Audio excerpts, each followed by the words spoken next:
Hello, everybody. Welcome to episode 17 of the Collecting Justified live stream. And might have an interesting episode, and there's a nasty rumor going around. I think the password to my StreamYard, to my entire YouTube channel, may have been leaked. I don't know who might have done that, Kenny. I don't know who might have leaked it, but there's a nasty rumor that someone may be invading, and I hope it just doesn't happen at the most inopportune.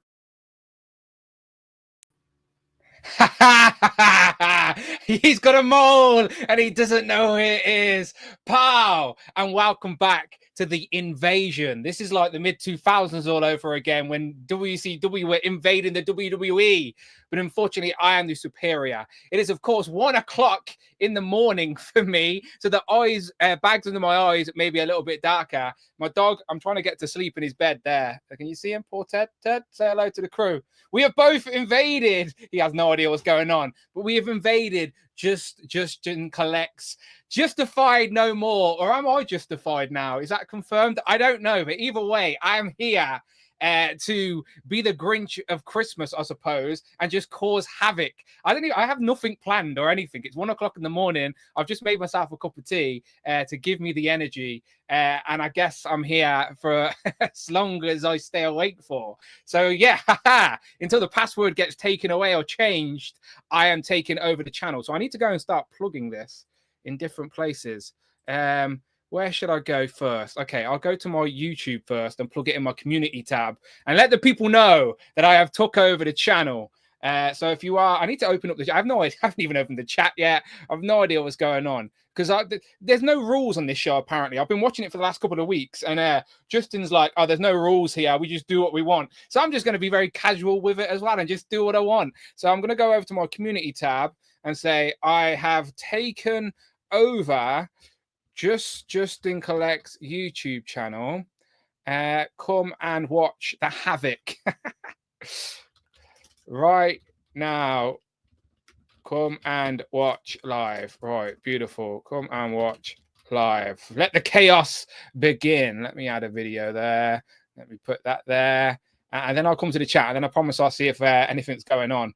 But right now, it's absolute nonsense. Let me go to the chat. Let me see. Is there people in the chat? There is. Pow indeed. It's Damien's there. Brian Merchant's there. St. James. Dan, who is that? Yeah, that is me. I've popped. Look, I could do this properly, right? You think this is any shabby takeover? No, it's not. It's the legit takeover. Full on brand here. What? See, Dan Who live. So I'm doing a takeover officially. You know, I don't do things by halves. If I'm going to do a takeover, I'm going to do it properly. So here we are, Dan Who live on the Justin Collect YouTube channel. I suppose we'll speak about some Marvel Legends. I may have some Marvel Legends that nobody else has. And I may have just filmed a review for this coming tomorrow. But these two pair up pretty nicely together, wouldn't you say? So maybe some Dark Avengers are coming just in time for Christmas. But here we have our Dark Miss Marvel, even though Hasbro called it Dark Warbird, and we don't really understand why. Because I reckon it's just, I explain in my video anyway. I do enough comparisons and whatnot. But otherwise, I do think this isn't due until next year. So shout out Rich, the super producer, the super source, who tracked that one down for me. Maybe I can get the chat up like I would on my own stream, because as I said, this ain't no shabby takeover. This is a legit Dan Who takeover situation. Let me see what I can do here. If I go to that and then I double press that and then do that, and I can get the chat up even on this channel. See, this ain't no shabby takeover. Who's in there? Legion X is there. Rick, he said, let's talk some toy trash. Yeah, this subject, I'm more of a spectator here. I don't really buy stuff I don't like because I'm a sensible consumer. Like, I don't understand why you'd buy something you weren't going to like. We're all adults here. We all spend our money wisely and look at reviews and ask friends' opinions before you purchase something. So it's very rare I actually spend money on things I don't like. So that's actually a hard topic for me.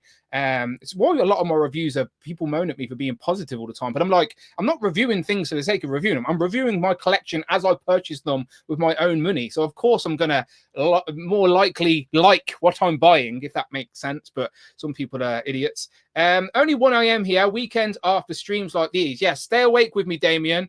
Stay awake. Jared's there as well. Pow indeed. Christopher Allen says, speaking of leaked passwords, does anyone know the code to get Andrew out the basement? I've literally put an extra padlock on that basement tonight. I don't know what shenanigans go down there, but I did have a little peek in the sort of alley where all these rooms are. God knows who else is down there, by the way. We're aware Andrew's down there, but there's other rooms and doors. God knows what Justin's got going on down there, but it's starting to smell. So I don't know what their toilet situation is, but yeah, I could hear a few screams, few cries for help down in the basement, but I just left them. I left them to it. Right, I need to continue plugging this, don't I? All right, let me go back and do this properly. Right. Ain't there meant to be guests on this channel? Can I not bring somebody in? I swear this show's got like 8 co-hosts. Where are you? Oh wait, there you go. You found it. Yeah, I had no idea what I'm doing. This is StreamYards. I run a professional Streamlabs business here. Hang on, let me press some buttons, Kenny. Kenny. Yeah, you've got the best voice in the business. Welcome in. Alexi, David, Evan, and Smith. They're 3 co-hosts just with that one man. The real reason that I tune in each and every. Probably not. I was going to say Saturday night, but I'm not here live, Kenny. I'm not going to lie to you. I'm not going to sit here and lie to your face. I'm not here That's live. fair. Sometimes if I'm still awake, get in my bed, and I scroll on my phone, I'll put a little message in just to say, look, I know what's going on, but I'll catch up the next day. Yeah, just to give a little something to the chat. Yeah, I get it. Yeah. So how are you, Kenny? Oh, I'm here. It's a little early. The time, I don't know what's going on with the time, but I'll tell you what, I'm glad I'm not in the basement, because you're right. There are some weird things going on down there. I've been down there. I'd prefer not to go back, but only time will tell if that happens. So we'll see. Yeah, don't worry. We've got the passwords and codes now. We do have make the sure you stay out. So we can make sure you stay out. Yeah. By the way, whoever that was, Kenny, thank you. Oh, sorry, something in my eye there, Kenny. Don't know what that was. Don't know what that was. But there's definitely Justin needs to be aware anyway. Justin needs to be careful. He's got moles. He's got some moles. I need to promote this chat page some more. Don't know. Right. So does Justin run a tight ship around here? What's the topic tonight? Tight ship. That's a loose phrase. I think what I should do. I mean, maybe we should bring in the esteemed colleague and the real glue that holds the show together. Over here, one David, Evan, and Smith. To better line out, what goes on around these parts. Do it. He's been here from the get go, hasn't he? Look, there's David, Evan, and Smith. What the hell is going on in here? Things just feel better, don't they, David? Things just feel right. Just feels right, doesn't it? Admit it. Did I fall through a Doctor Who portal or something and land in a different universe? Look, I brought you a friend. Oh, I'm waiting for that. Rich has promised me yours. When I give him a Rainbow Bright, Buddy Blue, and Canary Yellow. He absolutely would do that trade. That is not a lie. Protect her at all costs. Okay, I'm waiting for that figure. Thankfully, I filmed my review earlier, so I'll post that tomorrow, just in time, just before David gets his mitts on it. Right, we haven't seen anything yet over here, so I think you're safe, at least for. It's that damn CMD toys in Canada, and we need to shut Canada down. Hasn't Trump put some fences up yet or something? I need to stop the Marvel Legend importing business. Damn. Now I'm refreshing that site daily, waiting for that figure. But at least I know I have the one coming from you. So I literally got this today. Just the first one to turn up was this, and the rest ain't due for another couple of weeks. So how appropriate. That's how slow we are. America now on the stream. Indeed, yeah. Maybe he turned up on top for this stream. He knew I was streaming on the American stream today. The pesky Americans, as I like to say. But yeah, there's Captain America. He does look beautiful, to be fair, as well. Are you keeping on card or are you opening? I'm getting 2 sets. Of course I am, David. Of course I am. Oh, I basically, right, I've started putting stuff on this wall, right? So there's a bit more space for the new for the new Spider-Man stuff that we'll speak about later. Yep. But I'm trying to maximize the space in this room. Like in my house, like you won't know I collect toys unless you come in this room. Amanda runs a tight ship. We've got pink furniture, pink kettles, toasters. My front door is pink. Like on my parcels, I literally write to the postman, the pink door is open, so that he leaves my parcels in the port. So like, Amanda has full reign of the house, just so she leaves me alone in here. So I'm trying to maximize the space. So I got a bit of DIY Dan going on. When I brought some panels, or when I brought some hinges, and I've actually put up a new shelf up top there, look, above the windowsill, so I can display a 5 foot of more figures. So it's only a single row, but do you see how like I'm trying to maximize all the space going on? So X-Men 97 are up there until the Sentinels arrive, but otherwise I'm literally ran out of room. Like even this side, look, you never see this side, but I don't know, Dan. It looks like a band on a problem. Look, that's you guys, and then I've got all of that. I've got Turtles. I've got Action Men. Did you have them in the US? Did you have the Hasbro Action Men? No, it's too heterosexual for me. But yeah, absolutely. I'm trying to fill out this room. Action Man, one of my favorite. You would have loved Action Man, David. What? You would have loved Action Man. Oh, really? Well, 12 inches of a man. I guess, but I don't know. He's like the one that goes out hunting and canoeing and all that kind of shit. There's a rollerblading one. What color are the rollerblades? Orange. I don't know. He wouldn't live behind a pink door. I know that. I do. Look, Ted's even in a pink bed. Look how sweet Ted looks. He does. He looks very comfortable in that. It's like, wow. Yeah, he's chilling. It's basically as I started to get up and I started rustling around to get on this stream, he jumped up. And usually when we get up in the night, it's to go and take him out for a wee. So like I've sat here on this computer and he's like at the top of the stairs, like literally growling at me. So before I could jump on, I had to take him downstairs, make sure he's sorted. Then I dragged his bed in here because he was like, he didn't understand why we weren't going back to bed. So I made myself a cup of tea since it is late, and we're good to go. There you go. Phoenix loved Action Man. Oh, there you go. We did. There is somebody who's lurking around. Somehow he's still able to communicate. So I'm not sure what that's about. So is he locked in the basement? Can we keep him there? Maybe. Yeah.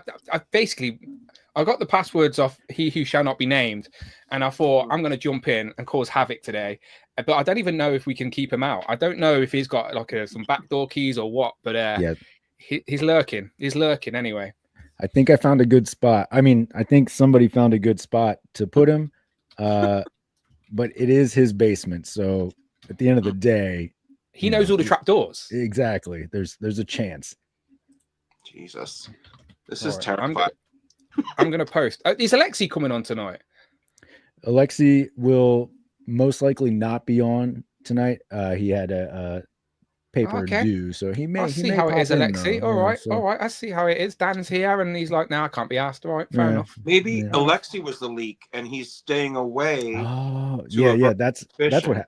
Exactly. That's what happened. Now that I think about it, I remember now. Yeah. Curiouser and curiouser. Yeah, the plot has thickened.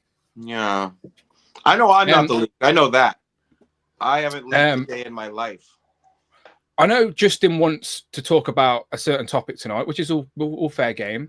But there was a lot of reveals yesterday as well. Are we going to discuss them? Because I'm yet to. Go on. Yeah, I think we should definitely go over those. And if anybody has anything to show off, I know Dan, you already showed off that beautiful Carol figure that we will see a review of tomorrow. Yes, but she is. I don't. Do you have anything else? Rich would have your head. Oh, yeah. Well, look, they already called her Dark Miss Marvel and Dr. Carla Sofin, right? Is it Sofin? Yeah. Yeah. We're all messed up here. Beautiful. I did mention in my video, David, that they missed the mark by not including the classic 77 head, because this is technically her second costume, because the first costume had the bare belly, and then like by issue 9 she'd covered herself up. So I tried to put all of the detail in the review. Yeah, I'm sure someone will say I'm wrong anyway. Her legs are pinless, right?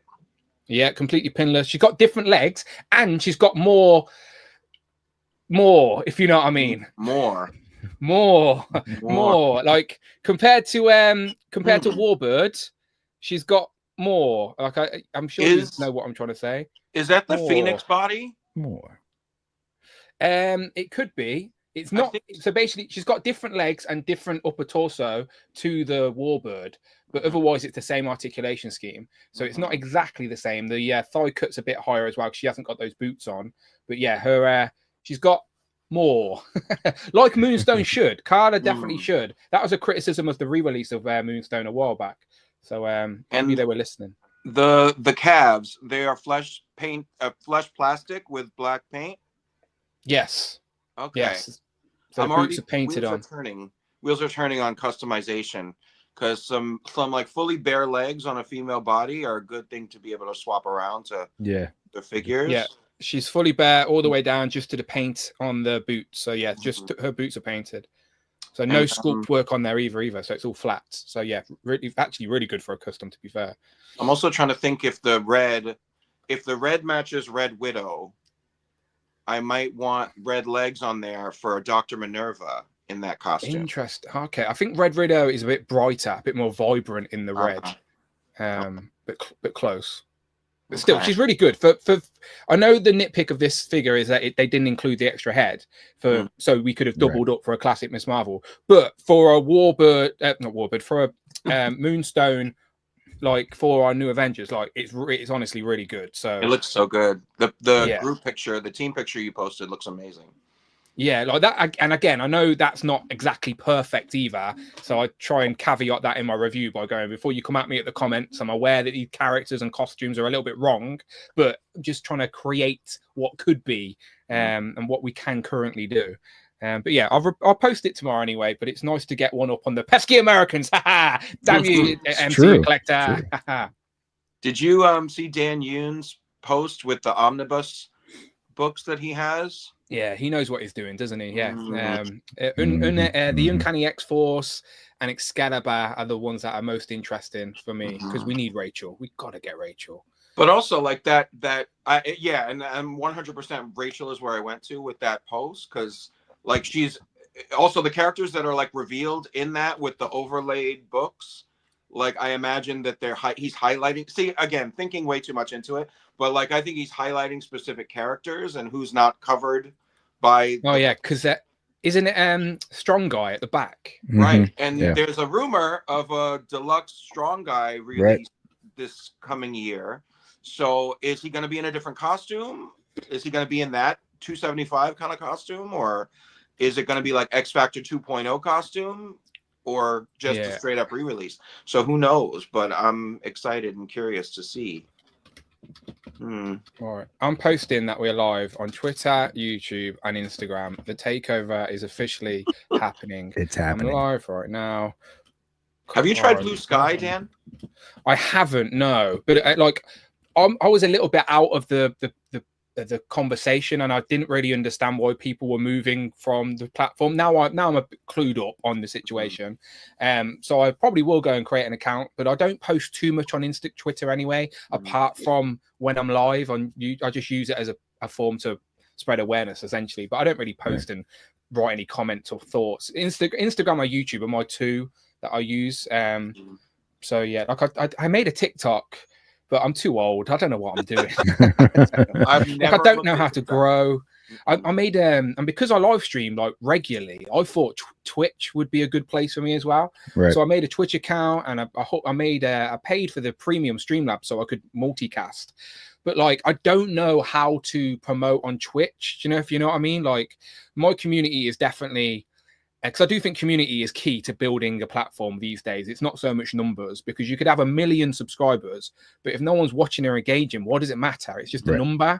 Like, I'd rather have 10 people, but those 10 people are watching and commenting, do you know? So for me, building community is key, and my community is on YouTube. So I don't really want to, when I've only got a limited time to try and build anyway, I don't want to stretch that to TikTok and Twitch when YouTube is where the audience is, if you know what I mean. So I'm happy here. I'm happy on YouTube and Instagram. I literally talk to you guys on Instagram more than I do my friends in real life. Do you know what I mean? When they message me, I ignore them, but when you guys message me, I'm straight at it. You have friends in real life, Dan? It's crazy, isn't it? It's crazy.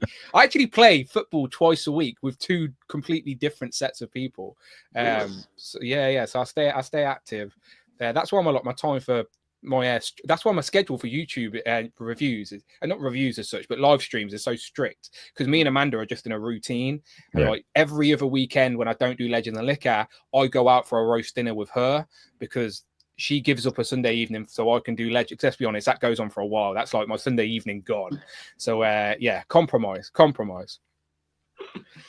Yes, John. Wow. John may have done some internet hacking and figured out how to get me in here to try and improve the place. But yes, I shout out Compulsive Collector every single day. All right, and I'm gonna post this over here. What about any of you guys? Have you got anything to show off, David? Well, yeah. So the line that I don't collect has been actually pulling at me, and I mean, John showed up just at the right time, because I mean, so I have to shout out, like, for all the shit that I talk about McFarlane, and that all the opinions everybody has to say about McFarlane, he does take certain risks. And like the fact I found this, I happened to be lucky enough to find this at a GameStop, but the false Superman figure from Batman versus Superman: Dawn of Justice. Yeah. So that's the statue in the film. Yeah. Oh, So okay. I mean, McFarlane loves a statue, but like for him to release an action figure that is posable in a iconic kind of moment and scene from a movie, like, I kind of wish that Legends would release like more figures that are designed that could be statues. Like the Avengers, they have like that founding team is like a statue on the lawn of Avengers Mansion. Have you seen that in the comics? Yeah. Like they're all gold, like they're just all gold, and they're a pose, like waving or whatever. Like if Legends made the entire founding team of Avengers in like a gold finish that I could pose as a statue, I'd find a place to put that. Yeah. Wouldn't you just rather Iron Studios made a statue of that, so you have the statue in the 1/12 or 1/10 scale? Maybe, but I also do like the fact that I can pose this around, and like I tried to closely recreate the pose in the movie of the statue, but like he will only articulate so far. But there's some irony in McFarlane creating an articulated action figure of a statue. There's like something my brain isn't sitting right with that. It's not the first time he's done it either, because he did the Centennial Park statue as a figure too. So he's made 2 statues as action figures, and a bunch of statues that are posed figures. So maybe he planned these before he like really launched into doing posed figure releases, like. But I just think it's like beautifully done, like the shine on it. It really looks like it's made of whatever the material is that the statue was made of. But that he's got a soft goods bendy wire cape on a statue. Hey, well, that's another thing. So I got the 12-inch Jim Lee Superman statue, right? But that has a wire cape too. So that's a statue, an actual statue with a wire cape. So McFarlane is all over the place, I think. You get options. You get like a sculpted statue that you can't articulate. At least you can create a different look with how you pose the cape. Yeah, but I just bent the cape into the position that the comic image is in. So, but everybody else we all are struggling for accuracy. That's right. This also was at the GameStop where the false god statue was. So I had to go for the updated Wonder Woman, and I'm continuing to use my spool of bendy wire. Decorative wire from the Michael's Craft Store. I gotta get that. Making them. It looks really good. Out of that. I'm trying. I mean, well, the gold on this Wonder Woman is kind of closer to the gold of this wire. So, and her lasso was always kind of glowy in the movie. So, I think it works. And like this is what she actually came with, for a lasso. So, comparatively, you got to go big or go home, you know? Right. So yeah, so those are my pickups this week. It's slow. It's December. We're in Secret Santa mode. So like I created a little Secret Santa list. So I've kind of paused hunting for things because I don't know who my Secret Santa is or what they might have picked from that list, if any of it. So I'm just kind of like treading water. But you know, when I come across something like that, like I looked in CMD store, my friends at CMD store are charging CMD score $50 for this. And I got this at GameStop for like a standard, I don't know, $24.99, but I'm a rewards member, so it was lower. And then I had a $5 coupon, so it was lower. So like I was able to save on a platinum edition, harder to find statue, you know? That's good. Yeah. So, man, I got to start looking for that now too. But yeah. Good luck. Good luck. I will keep an eye out. Mm-hmm. Kenny, have you done a video of your Superman shelf? Not yet. So I just finished rearranging everything. So my last video, aside from like the review, was kind of going through all the rearranging everything. So I plan to do at the beginning of 2025, I'll do an updated collection. So instead of just doing the Marvel Legends collection, I'll do the entire collection. Yeah, so that'll be in there. Yeah, no, I'm curious of it because you seem to buy a lot of the Supermans. Yeah. So I quite like those displays. Do you know where everyone just has a shelf which is all the same character, different scales, sizes, and whatever. Like they're fun to see. Yeah. So I'm definitely looking forward to doing that. Like as of right now, I plan on doing just one long video. I might break it up into different categories though, and kind of go from there. So we'll see. Well, be curious to see like how the view count is if you broke it up, like how many views do you get for a Superman shelf, or how many views because like do you get for my Marvel Legends collection has like almost 17,000 views, right? But my like I have a probably like 8-minute video of just like panning through the collection, and I mean I don't even think that cracked 1,000. So I guess it just depends on many factors, right? But yeah, algorithm is a mysterious thing. My most profitable video on my channel is my collection video from 2022. But you would have noticed I've not done another one since, because like I'm not like, I don't have, my YouTube channel isn't there just to whore views. Do you know, like as much as my name is Dan and whore views, I'm not there just to like just get views. Like for me, it's always been a catalog of my own collection, and I'm reviewing stuff as I buy it. And so like, even though that's the most successful video, you'd think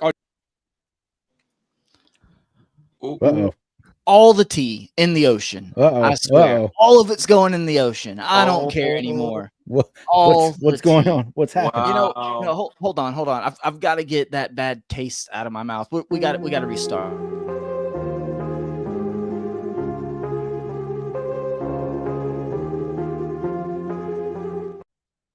Okay, that's better. Okay, I had to hit the reset button a little bit. I had to hit the reset button. Could anybody understand anything that was being said? All I kept hearing was...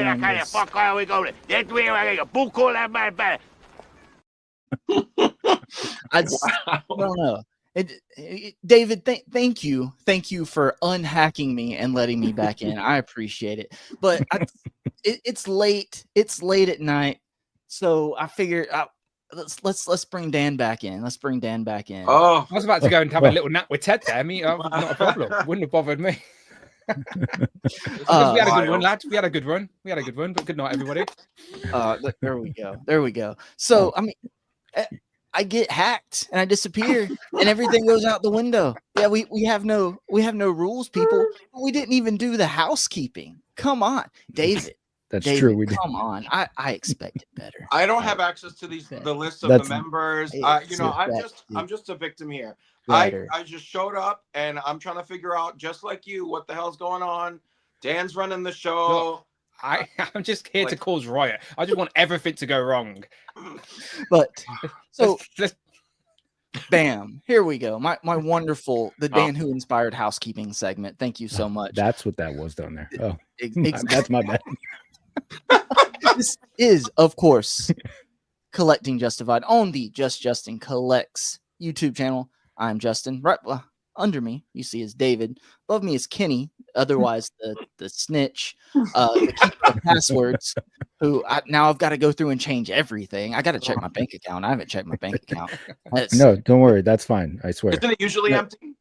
It's I don't know, it might have already been empty, honestly. Anything to I mean, maybe I can still get a claim in there. At the very bottom, you will see right there, Mr. Dan Who himself, aka the Grinch of Who-ville, as we have deemed him, the inspiration of this channel, the guy who kicked me in the rear end and got me to start it, and all that good stuff. But that's enough good things to say about him. No more good things. No more good things. Andrew is still in the basement. Like Dan said, I checked the padlock on my way up. He added another padlock. So Andrew, I don't know. I've got to try to get that key from him. Sorry, Andrew. He didn't know he didn't know who Mondo was. I had to lock the door. And Alexi, I'm a little, I don't know. It might have been Kenny. It was Alexi. It wasn't me. I'm kind of feeling like Luke is not here. You know what I mean? This is what happened. This is what happened. Dan hit everybody up individually, and everybody gave him the password. David felt bad about it and let me back in. Your team crumbled. Your team crumbled quick. Kenny's doing his best to like stay straight faced and not give it away. Alexi just decided not to show up today because he knew he would just be like, "Ha! Yes, it was me." So, but I'm back. It's okay.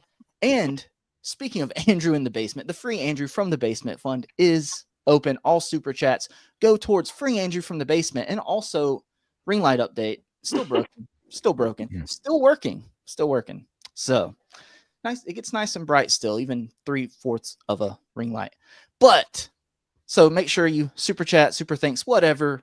And the channel has been somewhat successful despite everything. Despite everything. You can become a channel member, become a member of the Justified, or if you're feeling generous, there is that Justified MVP tier. And speaking of the channel members, I do thank my channel members at the beginning and end of every live stream. Alexi's not here to give his wonderful, speech and spill on the channel members, but you're stuck with us. I don't know what to tell you. But the Justified MVPs are Legion X and Z-Man, the OG channel member of the Justified. Dan's got me all tongue-tied now. I've been trying to hack back in to my StreamYard for like 30 minutes. I don't even know what happened. But the Justified does include St. James Compulsive Collector, Dan Who Reviews, Christopher Allen, Displayed Once, Shane Shooter, Collecting Rush, Bring Toys to Work, It Started With a Click, Shelly, and Jay's Toy Collection UK.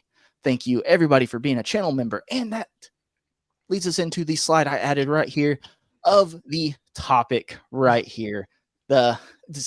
See, Dan, not only does he hack my channel, he like hacks my graphics. I had a nice graphic up and everything, and he taped his logo on top of mine and everything, and he even scribbled me out there. That just hurts. That hurts my feelings right there. Hurts my feelings. But so it's a loose topic today. We've got Dan here with us and all that good stuff.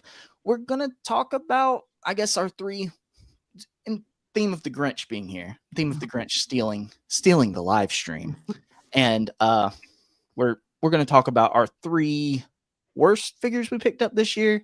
I know that's an odd concept for Dan because Dan is very frivolous and only picks up things he likes.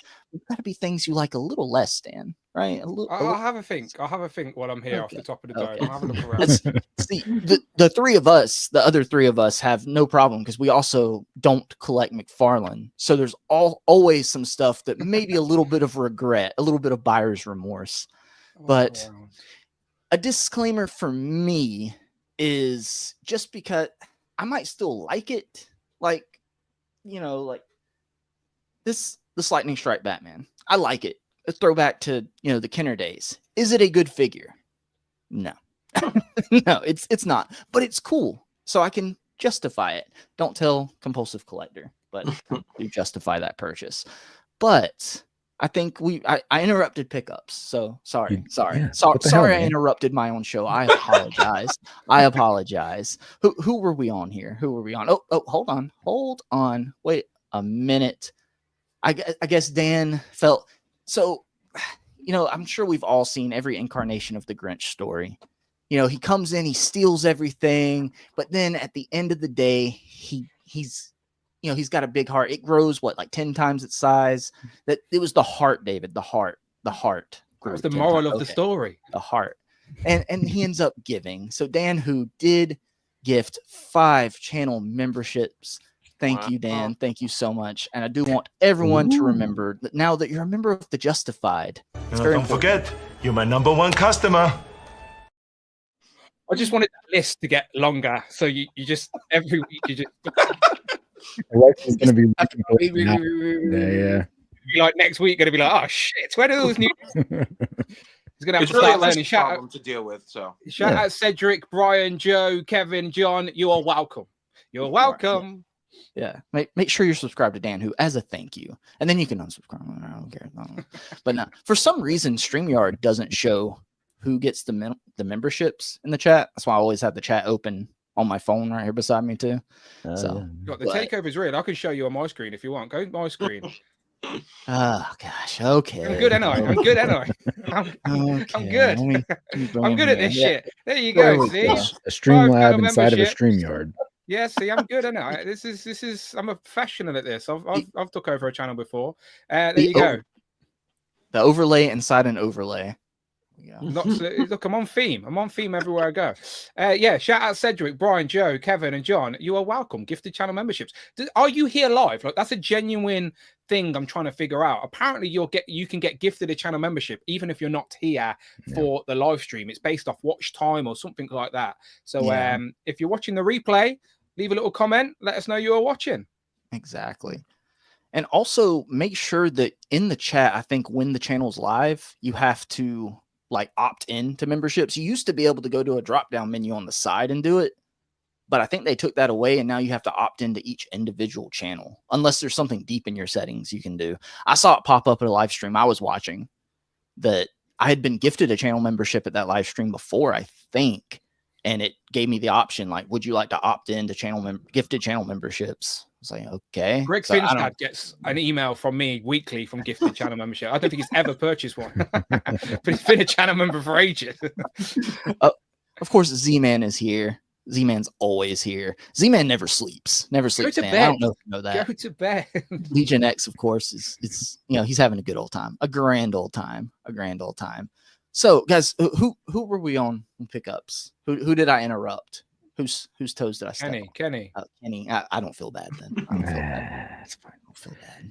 Let me make Kenny big here. There we go, Kenny. In all honesty, I wouldn't have had a pickup, except for I went to Target today and I just happened to find something. So the skipping wouldn't have been a big deal, but it probably still isn't a big deal. So the only thing I have to show off, so I found this at Target today, right? So you've got Lion-O, Super 7, these like DX Deluxes. I don't know. I just saw these start coming out. He's so pale. Mm-hmm. Yeah. Skipped on the paint. Get outside and get some sun on you, Lion-O. Let's see how. So look what we got here, right? Yeah. You know, the color is red hair, white skin. Color's off for sure. He's got 2 accessories, right? And the main 2 accessories, but $35 for this, right? So people want to complain about the price point of Marvel Legends. I don't think I want to hear that anymore, man. $35 for this. Did we start your worst pickups of the year with this list? That's what kicked it off. Look, I just bought it today. Tribute tonight, yeah.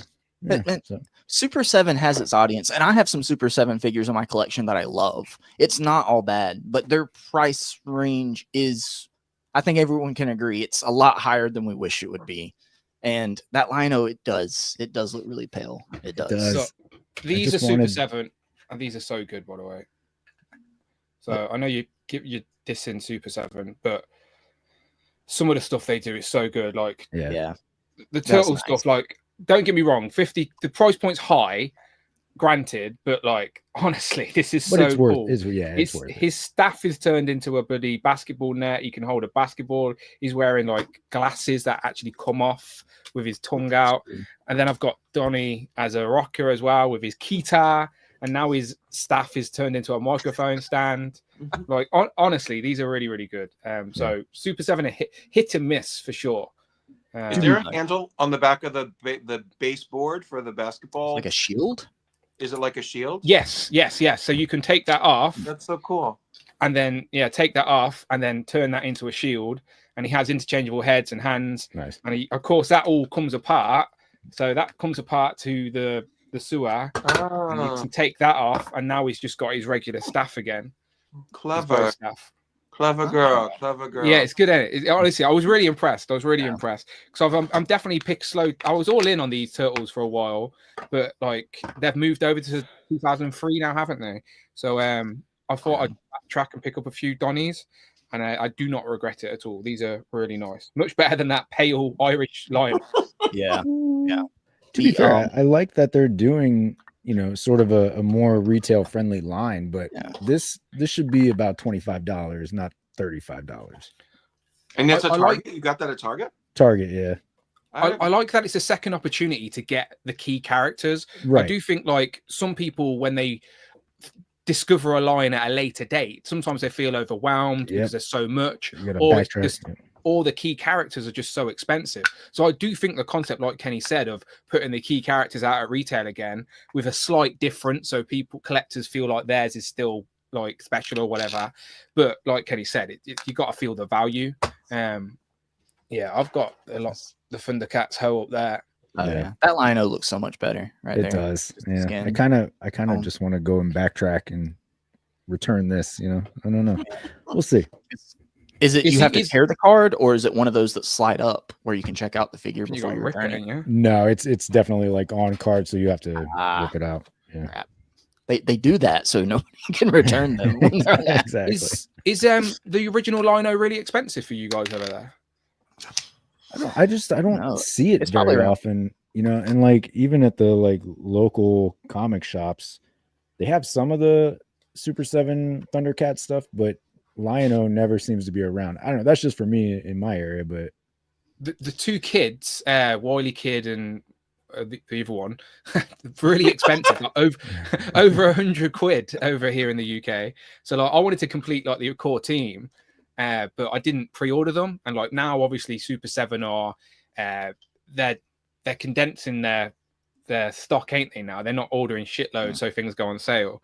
So if you don't pre-order it and you don't get them quick, then they actually start getting quite harder to obtain. So some of them are really, really hard to get in the UK now. Yeah, it looks like about $80 to $90 range right now. Oof. Yeah. Hopefully they might do a rerun of like the original set at some point. Maybe I don't know with like a better paint scheme. They're going to keep churning out the mold most likely. So who knows? As far as Super 7 goes, I'd say that their Power Rangers line, I hate the look of the Power Ranger figures, but I love the Zords. I only have the Dragon Zord and the Tyrannosaurus Zord. I don't have the Megazord yet. Thinking about picking it up at some point because I think it's on clearance right now. But the Zords look really accurate to the show, to me anyway. But I just don't like the way the Rangers look kind of lanky and that ab articulation. To me, it's like it's Lightning Collection or bust as far as the Rangers go. I just don't have confidence that Super 7 are going to like do any more Zords. No, I'd love them to do all the Megazords, but they won't. Mm-hmm. The fact that the White Tiger Zord didn't get enough pre-orders, that's a Tommy Zord. And they had to cancel that one. That bodes bad. But so everybody did their pickups, right? Except for you. Except for me. Oh. Okay, so I'll make myself big here. So I didn't pick up much this week. It was a slow week, but I did get these guys. Oh, okay, there you go. Hey, they're great. How are the eyes? Lisa's are bad, aren't they? Yeah. Oh, I don't know how well that's coming across. Oh yeah, her one is really, really lazy. Yeah, it's doing its own thing. Moe's is fine, but Krusty's, I think it's the left eye is wandering a little bit too. Maybe I can just say he had a little too much to drink. Yeah, that's fair. It works for him. Yeah, Barney. Whenever they do Barney, he'll be fine. Like whatever. No matter what happens. Yeah, he'll be. Yeah, but these look great. I can't wait to bust them out and add them to the shelf. I'm gonna have to do am I out of focus? That's me again. I'm pissing around. Pressing buttons back here. My camera is like. I like that Lisa's shorter than Bart. Like they all seem to scale really well with each Oh other. yeah, so wave 1 and 2 are front row there, and yeah, Lisa's a little bit shorter than Bart. Bart's shorter than Homer. Homer and Krusty are about the same height, which they should be because they're on the same sort of base body. Yeah. Mo's one of my favorite characters as well. Have you seen that wave 3 leaked as well? So we know what wave 3 is going to be too. No. Yeah. Oh, you don't know? Do you want me to break it down for you, Dave? Yeah. Please. Right. So wave 3 is Marge and Maggie, as you would expect. Milhouse, and Milhouse comes with a little tricycle, a little bike. We also get Lenny with like a drink or something like that. And then we get a variant of Homer, but he's in the baseball gear from that episode where they're playing softball. We're talking softball. Is he a mascot? Here to San Diego. No, not from the episode. Oh. You know where he gets all the baseball players? Do you know the episode? I don't. Oh no, it's got a great song in it. Do you know it, Kenny? I'm sure I've seen he's it. not a Simpson guy. Did damn. Justin fall So- out? Wait, I'm so confused. Did Justin fall out? I'm still sabotaging. What can I say? I'm just pressing random buttons at this point. You're like, what does this one do? Unfocus. What's this one do? Kick him out. Trapdoor under Justin's chair. Yeah. So I have to go back and see if I've seen that episode. I think I would know off the top of my head if you're singing the song, and but Simpsons, like I love the Simpsons, but it's been on so long. It's just like I just watch it at random. I'll just put it on for 4 or 5 hours, right? Because they just do marathons all the time. So if I've got nothing else on, then I'll just put it on. And I can literally quote, like, as a show goes on, I can lip sync the show. Like I'm that like crazy. Because me and Amanda, when I lived in my flat, when their seasons come out on DVD, we used to go literally day one, get the series on DVD, and then go back home and just watch the season over and over and over again until the next one came out. So there's this famous softball episode. Surely someone in the chat has seen it.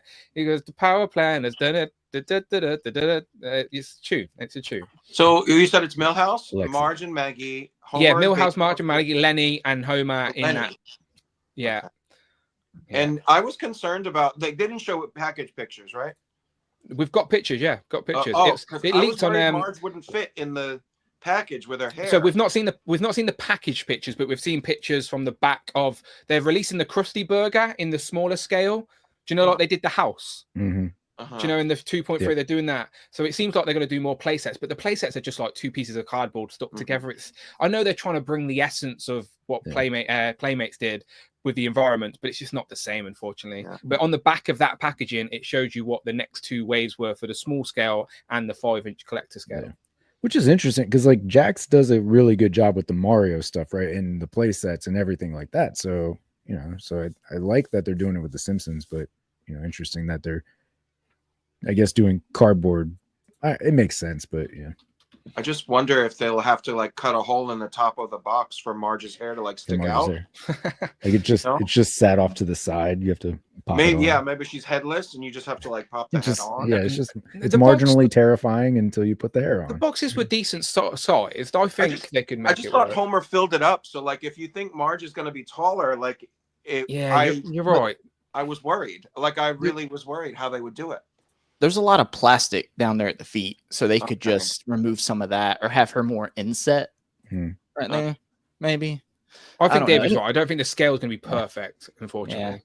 She might be the Build-A-Figure, Yeah. the hair comes with one character. And Maggie with a Marge Build-A-Figure. Yeah, there you go. exactly. Anyway, I'm back again, guys. My camera went all blurry and everything, so I was That trying wasn't to me. We turn definitely it don't off, know turn what it back happened. on. And then it wouldn't let me turn my camera back on, so I had to go out and go back in. Whatever. Cole's here. What's up, Cole? How's it going? Oh, Pow. Go to And- bed, UK guys. I can see a few. I can see Stu, figures and vinyls up. He said, how dare you? But I don't know what I said. What did I say to offend you, Stu? Cool's there as well. Cool. Are you working? Are you up late working or you're at home? Your girl's got Legos. That's Alexi's missus, right? Yep. Hey. She said she should get on here That's Amanda. to take Oh, Amanda. Alexi's place. Since Alexi's too chicken to get on because he knows he was one of the leakers. See, Alexi should be on. He knows the Definitely different him. Simpsons references. He says Mattingly for the last time, shave those sideburns. He knows the episode. I need Alexi here. Cole said, he's just awake. Misses playing hide and seek. Oh, Ooh, inky. Ooh. I like that. Exciting what goal? What Well, happens when you find her? So let's see. I have to say, I appreciate all this UK support in the middle of the night. This is great. Right, it's that Dan Who pull, Dan Who pull right there. So guys, I just believe that everybody in the UK just stays up late, like you guys are asleep during the day or something. I don't know, like It's the weekend, isn't it? Like I will have a lie-in tomorrow, obviously. But what's the most people you've had watch a stream, Justin? What's your record currently? Concurrent viewers, like peak. I think it was 24. Well, we're currently on 35. Woo! We broke the record. Let's go. Only 10 of them are mine, right? It's all Got good like with 10 phones right here. Nah. But it's good that people can come here because now they know that this happens every week. What time, David? At 8:45, usually 8:45 p.m. Ish. Eastern Standard Time ish. Look, But David always gives me crap. Well, always did give me crap about being late, right? About starting it late. He'd be like 8:45 ish. Last few weeks, I was the first one here, had it started ready. The stream starts, and who's been the last one? Who's been the last one to join, David? Yeah, okay. To be fair, he's been working. It's the busy period for retail. It's okay. I tell him, Dan, he can take a week off if he wants. He can take a week off. I'm not strict. Consistent. You're nice. You're nicer than me. I'm like Rich. You're not going anywhere. You're not going anywhere. But yeah, the UK time it's usually 1:45, which is usually it's 1:45, isn't it? It's 1:45. Oh, yeah, it's painful. Yeah. It's painful. And then it's like early in the morning for Alexi. So that's probably what it is. He's just overslept. He's in his bed drinking his coffee still. Yeah. That's all that is. See, literally action figure says genuinely did know. Happy to be here. Mm-hmm. So thank you. Literally action figures. But guys, I guess we can go ahead and get into our loose topic. It's never a strict topic here. What do we say, David? Kenny, it takes probably about hour and a half to get into the main topic usually, right? We banter and all that crap. Sometimes, David, you lead us down a road of talking about NECA for about an hour, and that's it's okay. Sometimes needs to be done sometimes. But was there, before we did that, was there any reveals that we wanted to talk about before? Oh yeah, I think there's at least one that somebody wants to talk about. I haven't got my hallelujah sign, but I can still do this. Finally, Chameleon! I can't believe it. They mentioned me by name as well, by the way. They know. They're watching. They're watching. So yeah, very, very happy about Chameleon, obviously. He was the glaring gap, and now he's the anchor of that retro line. So to be fair, that line's solid. That's a solid Spider-Man wave. Mm-hmm. The X-Men wave is pretty strong too. Yeah, I think both are very strong waves. Yeah. Yeah. I feel like Marrow should have had like the little bone on her forehead, but I know there's art without it. So like, I get it, but maybe an alternate, I think Rich said like an alternate head for Marrow with like a little bit of a crown, like a bone crown in there. I agree. I do think with Legends, it's like the characters that require more unique tooling usually have the lesser accessories, and usually the characters that have more reuse are the ones that get an interchangeable head or something. So, but I agree, it would have been good. Yeah. It's really warm in this room, and stuff's just falling on this Power Rangers shelf over here, just like as we speak. I tried to fix something, more stuff fell. I'm leaving it. This is not your week, Justin. What's going on? It is not. The collection's falling apart, jumping off the shelves, and I'm also controlling the temperature in his room. The buttons in front of me do loads of stuff. He's gonna start sweating soon. I'm turning dials and everything. Yeah. Imagine there's like you have a lever, and like his whole floor shakes, and he like tilts, and everything slides off the top of his cabinets. Yeah, this is fascinating. Cedric said, "Thanks, Dan, for the channel membership." You're welcome, Cedric. You are welcome. Spreading the positivity because everyone thinks I'm the Grinch. I'm not really.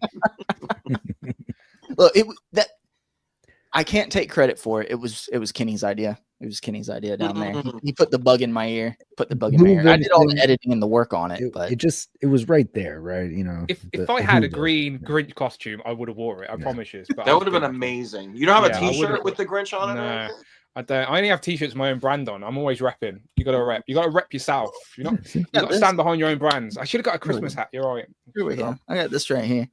There we go. We still have a couple more weeks before it's Christmas, so I'll It's bust the one time. out. It's the season, David. It's about the feeling, not a day. Okay. No. But so I think, Dan, Chameleon was loosely your favorite reveal, right? I mean, Look, I can't even pretend. It obviously, you know, I've been asking for it. Like, it was the biggest gap in the animated series collection. Like, we hadn't had a chameleon in the line for about a decade anyway, and even the one we originally got was just in the boring suited body. Like, so he needed an upgrade. But I was threw off when they revealed the mask. Do you know the squished up mask? Because obviously everyone thought, and I spoke to Dwight about it in person at MCM, and I genuinely think Dwight was trying to like reassure me that it's going to be okay, because he literally said to me and Jay, he went, well, maybe it's just a tribute to the toy, and we were like, you're just saying that to try and, but he was genuinely trying to make us feel better, because he was bang on. So no, I'm very, very happy. And we, to be fair, I'm being greedy now. I still want Doc Ock on the retro card as well. So so you have every Insidious 6 member on the same format. It has to happen, right? It has There's to a happen. rumor of another Mysterio, which is probably more animated styled colors, and I'll so take it. I don't think it's not out of the realm of possibility for a Doc Ock to land on that card too. I'll take it. Yeah. is it that big of a difference? Like, I don't know. I'm fine with the Mysterio I have, but Oh, me too. Yeah, but there's it's like a aqua, like a bright aqua. Yeah, the colors are on the different. Animated series, so like I could see certain fans of the show like wanting that version. Yeah. I always thought the frustrating thing about that card when they first introduced the Toy Biz packaging, it was a tribute to the toy line, but the figures weren't really animated accurate by any means. Right. It was a while before they did that. I think it was the Venom. They did that exclusive Venom that actually had the cell shading, and then you started to get a few more characters that are a little bit more accurate to the animated show. But the line was never meant to be animated accurate. The VHS line was marketed as being animated accurate. So like every VHS character we got would have been great on the retro card, but unfortunately they went VHS. But I would have loved the Peter Parker, Mary Jane, Doc Ock, Smythe, like all on the retro card. Like, yeah, exactly. That would have been epic. Yeah. So I'm sort of, I love and hate the VHS, because I love it that it allowed us to get those civilian characters for the animated show. Because I love Peter Parker just as much as I do Spider-Man. Like, there's no one without the other. But unfortunately, that VHS line took away the option of putting those characters on the retro card, and that's what I thought was going to happen to Chameleon. But thankfully, they saved him for the retro card, which made sense. So, yeah. I mean, I just have to shout in honor of Rich, like that husk looks amazing. Yes. With the torn off face piece, and like I cannot wait to get my hands on that figure to like see what more I can do to customize it, and like give a different arm or something, and like some more fake torn skin. Like it's a great figure. I just want a Generation X retro card. Go to Toy Arc. Toy Arc. I have it. Go to toyarc.com. You want me to? Literally, they have all the pictures. That's literally what I use, because I hate sharing Instagram because it cuts it and doesn't show it properly. My gosh. Yeah. There you go. Yeah. So what are we looking for? All right. Husk. Yeah. Yeah. So this image sold it for me. I mean, look how good that is. Gorgeous. Like that could even be like that little hole in the skin piece could be like her eye hole. Like ripped off of her face. It's just so good. I like the expression, the big, like the clawing hands that she's like pulling the skin off with. I'm just like, yes, it's a basic body. Yes, we've seen most of it with Monet already, but like if they would just do one Generation X retro card wave and knock out like 6 of these characters so we can really build a team instead of waiting like for one a year, like I would be over the moon. Do you like the fact that proportionally they changed that? Do you know they changed the upper torso, so her and Monet do have a slight difference, even though they're wearing the same uniform. Their body proportions are slightly different. Yeah, that's a new wrinkle by the zipper area, right? Yeah, so it's a different upper torso. Yeah, I do like that. I mean, I was the one that bought like 8 Monets and started doing neck transplants to have like a Caucasian neck, so I could do a husk and a Jubilee, and like So like I'm kind of frustrated that I did all that work and now there's like a Caucasian necked husk that I could just buy more of that one of and make a, Right. you know, but like I love that. And hopefully like I mean, the Jubilee you would think would have jacket arms if they make her, right? Right. Yeah. And then that's really Penance would be completely different sculpts. And then Sync would be the only basic male body because Skin would be really slender and Mondo would be really big. So like I would love a Sync figure just for a basic male to stand alongside this. And then Skin maybe like with the salad fingers. Dan? Yeah. I genuinely do think Hasbro are more conscious of the teams now. Like for a long time, they just throw out characters, but I think now they're more conscious of drip feeding us to teams. And Yeah. I think behind the scenes, they pick a certain team to complete relatively quick. They've done that the last couple of years. We got Uncanny X-Men relatively quick, and we also got Squadron Supreme relatively quick. But then they still give us other characters we need. So I think this year maybe it's the Dark Avengers they're going to do really quick, or maybe like we said, there could be an Acolyte multi-pack maybe or something like that. But I'm curious to see what team it is they choose to wrap up quickly, because there's some teams that only need one more character. Feral's a big one, like, so we've got to get Feral this year. We only need Razor Hepzibah for Starjammers, Charlie 27 Martin X for the original Guardians. There's just those little niggly characters. Rachel, of course, Rachel Summers for Excalibur. So yeah, I want them to complete more teams now.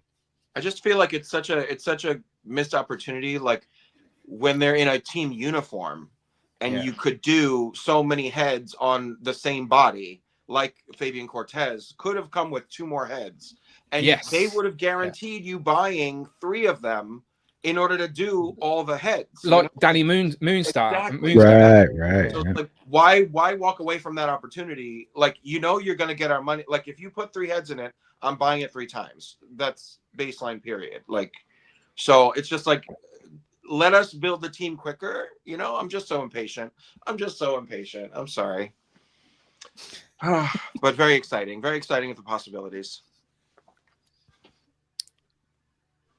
What about you, Justin? You've not really said. I don't really know what you like and don't like here. What are you, 'cause you're more selective than me when it comes to Legends.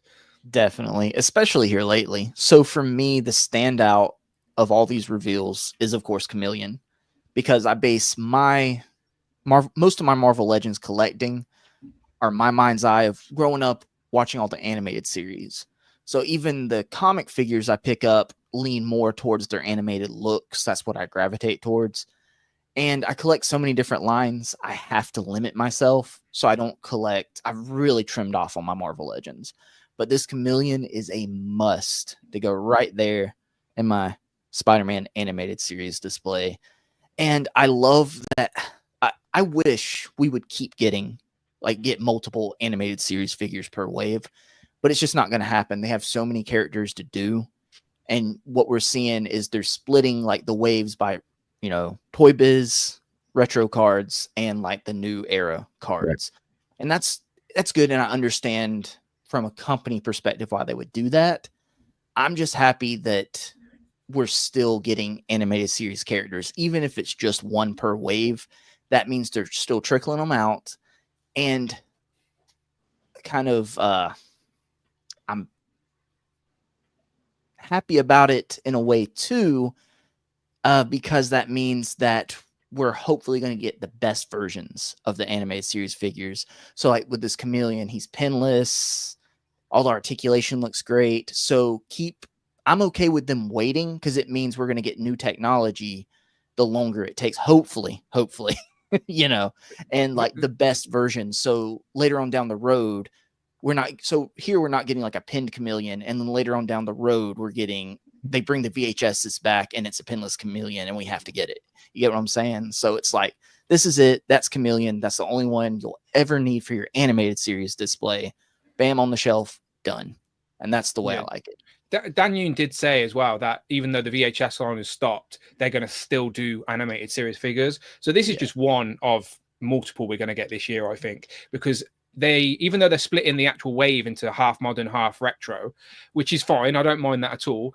We actually get single packs of the retro like with other things, don't we? We got the Carnage last year, and again we've got the rumored Mysterio this year. So I think throughout the year we might get 1 or 2 more retro cards, because they haven't done a single packed modern card, have they? The modern cards have only ever been part of the wave assortments. They haven't released a single packed modern card as a Walgreens exclusive or anything. So except for the Marvel Unlimited was on the But who cares about that?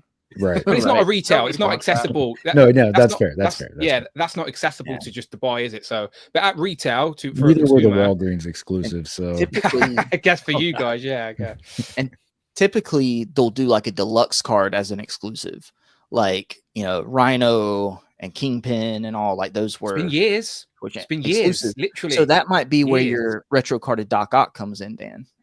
I don't think that would have to be on the big card. Well, the bigger cards are there. I would think, right? I mean, the way that they're packed in, they could just be packed behind him. Yeah, because Prowler, again, another character that was single packed as an exclusive, not part of a main wave. He had a big cape. So Prowler's case, because I had to buy a thicker, do you know these cases? I had to buy a thicker one, just like I had to buy a thicker one for Bishop, so they'd fit in here. So I just think with Doc Ock, you could literally pose the tentacles behind him on a regular card size, and it just protrude out a little bit more. I don't think Doc Ock needs. I'd rather the bigger one be used for Man Spider. I think Man Spider's a big character that deserves the retro packaging. Yeah, I mean, aside from they don't go ahead. Oh no, as long as they don't give us like a deluxe packages. Oh, here's Black Cat on a deluxe card for no reason. It's just so much space. Right. This just comes with like 6 cats. There you go. I mean, besides, and Black Cat is one I think they need for the animated series style line. But besides, I want a Felicia Hardy. I'd rather have a Felicia. But see, I think VHS was the only place that they would really go in on like that civilian pack in. Like I think once VHS is rested, I don't think they would put a standard civilian Felicia Hardy on the. They did.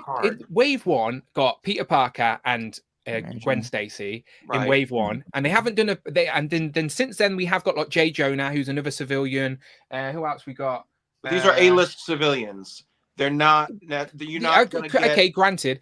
Would we get? Do you reckon we're going to get another Peter Parker, but in his striped shirt? I think that's a layup. I think that's a layup for sure. I do think it's a missed opportunity not to have a animated, accurate Peter Parker on the tribute packaging, especially that head sculpt that they've made for it. It's so good. We've got it twice now, haven't we? And it's genuinely really good. Next year's Marvel Unlimited will probably be Aunt May on the retro card. just Madam Web a little bit. Madam Web could be on the deluxe one as well with her chair. That could be. Wow. I would like that. I would like that, honestly. Yeah. I'd be down for that. That'd be cool.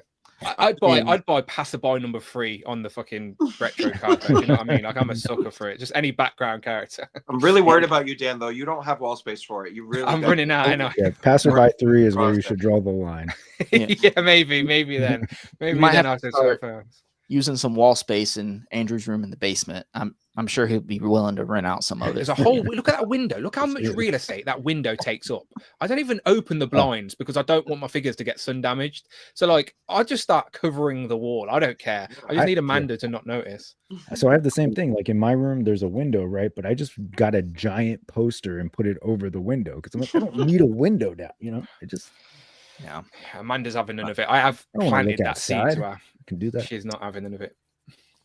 But besides the chameleon, my second favorite reveal was honestly the No Way Home lizard. I'm really excited about that. Yeah. I'm not quite a fan of whatever's going on at like the neck. That looks kind of weird. Hunchback. A little bit hunchbacked. Yeah. Hopefully it'll look better in person. I'm happy about the figure. I'm going to get it no matter what. I'm worried with it being an Amazon exclusive because all these exclusives tend to sell out fast. It varies. It varies because, but it just depends. I noticed they So said in the slide it's available in December. Does that mean it'll be like in I stock think it's right away? pre-order. No, I think it's 'Cause pre-order, as in It's like not available. listed as a pre-order though. They don't say Try- pre-order, but in late December they said available. where is it? It's true. We'll find out. Looks There, so yeah. good. See, available later this month. It might be one of those like automatic in stock kind of thing. I haven't known I'd Amazon take to it. do that much, but I would be buying from Amazon US. I can tell you that much, because Amazon UK is terrible. I just pay the extra shipping. I don't care. But yeah, I get him. Yeah. Damien's got an idea, putting a lab coat on this guy. That's Ooh. there we go. The Beast Lab coat might work actually. 'Cause it's I was a gonna big, say, yeah, Yeah. that's like the biggest one. So Yeah, I think that would fit perfect. yeah. Yeah. So I saw something online where they're saying like the bottom half is like reuse of the old figure. Yeah, yeah. Does It's somebody- y'all have the old Dwight, one? Dwight did say that though on the stream. He said that they've upgraded, that they went back to the old one and just made upgrades to it, but they made a lot of upgrades to it. But it's built on the base body. Are they pins on the legs, for example? Like I can't really tell. No, I I think that because the ball hips on the old one. So like I think the torso is reuse, but the arms and legs are new pinless. Because the it's torso not a was ball Sauron hip. as well, right? Was it Sauron? Right. And I was wondering Yeah. like if we'd be able to like swap these limbs to Sauron to upgrade him. I Okay. just don't know how the green give him some match up or arms. anything. Yeah, to give him some no. Yeah, okay. They're onto Yeah, maybe. something. Oh, man, that's a bummer right there. Literally Action Fig says Dan Yoon did confirm on Unparalleled stream, not a bendy wire tail. That's a Saruman. bummer. I wonder, Saruman. that has to be a cost thing. That sucks, man, because we've gotten bendy wire tails here lately. That's Blackheart had a. Mm-hmm. There he is. man. Yep. Do you find that's as functional as you'd want it to be, Dan? No. Right. He's a it's pain in there. the ass to stand because he's wearing like devilish heels. Do you know what I mean? The devil wears Prada, but he's got them built into his feet. Because he's on his hind legs, isn't he? So like yeah, with that and his big tail, he's quite an awkward one. He looks great, don't get me wrong, he looks great. If only we had his daddy, but yeah, no, he looks great. But no, I agree. It's not as bendy wire tails always sound like they're great, but like you said, in function, they're not all that. Yeah.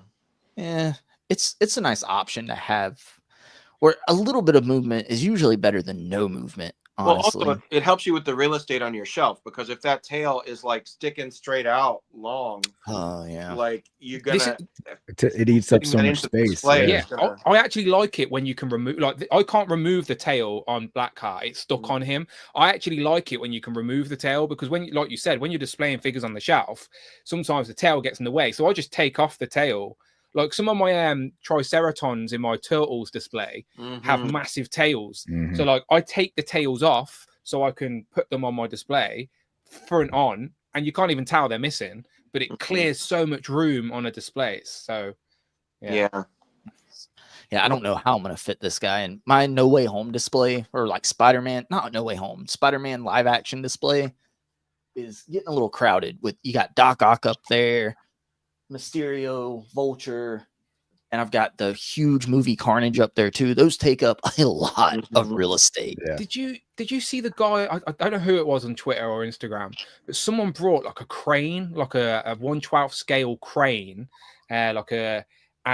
built a Statue of Liberty, or found a Statue of Liberty. Maybe it was the X-Men one, I don't know, but it was a crane and the Statue of Liberty, and you put a Captain America shield there as well, and built out like this display. It looked sick. It took up a lot of room, but it looked sick. Wow, they were posting the crane in the forums. Oh, that's got to look amazing. Yeah, and they were dangling from the crane and stuff like that. Yeah. See, I'm gonna have a problem come next year, because I'm thinking about removing. Because I've got my Spider-Man animated series stuff, and then it leads into Spider-Man live action, and then Infinity War and Endgame across the top of those cubes. Well, I want to do my X-Men display there when the 97 Sentinels come next year. So I was going to have to move all my live action stuff and do a big animated series display across there. But because how many Sentinels did you say? What? How many Sentinels did you get? 2. So I don't know, because Vulture's wings are so big and everything. I've got cubes. I've got like a more bookshelf on this side, and I'm thinking about upgrading to more bookshelves on this wall over here. There's going to be a lot of moving around. My bigger figures are just on the floor.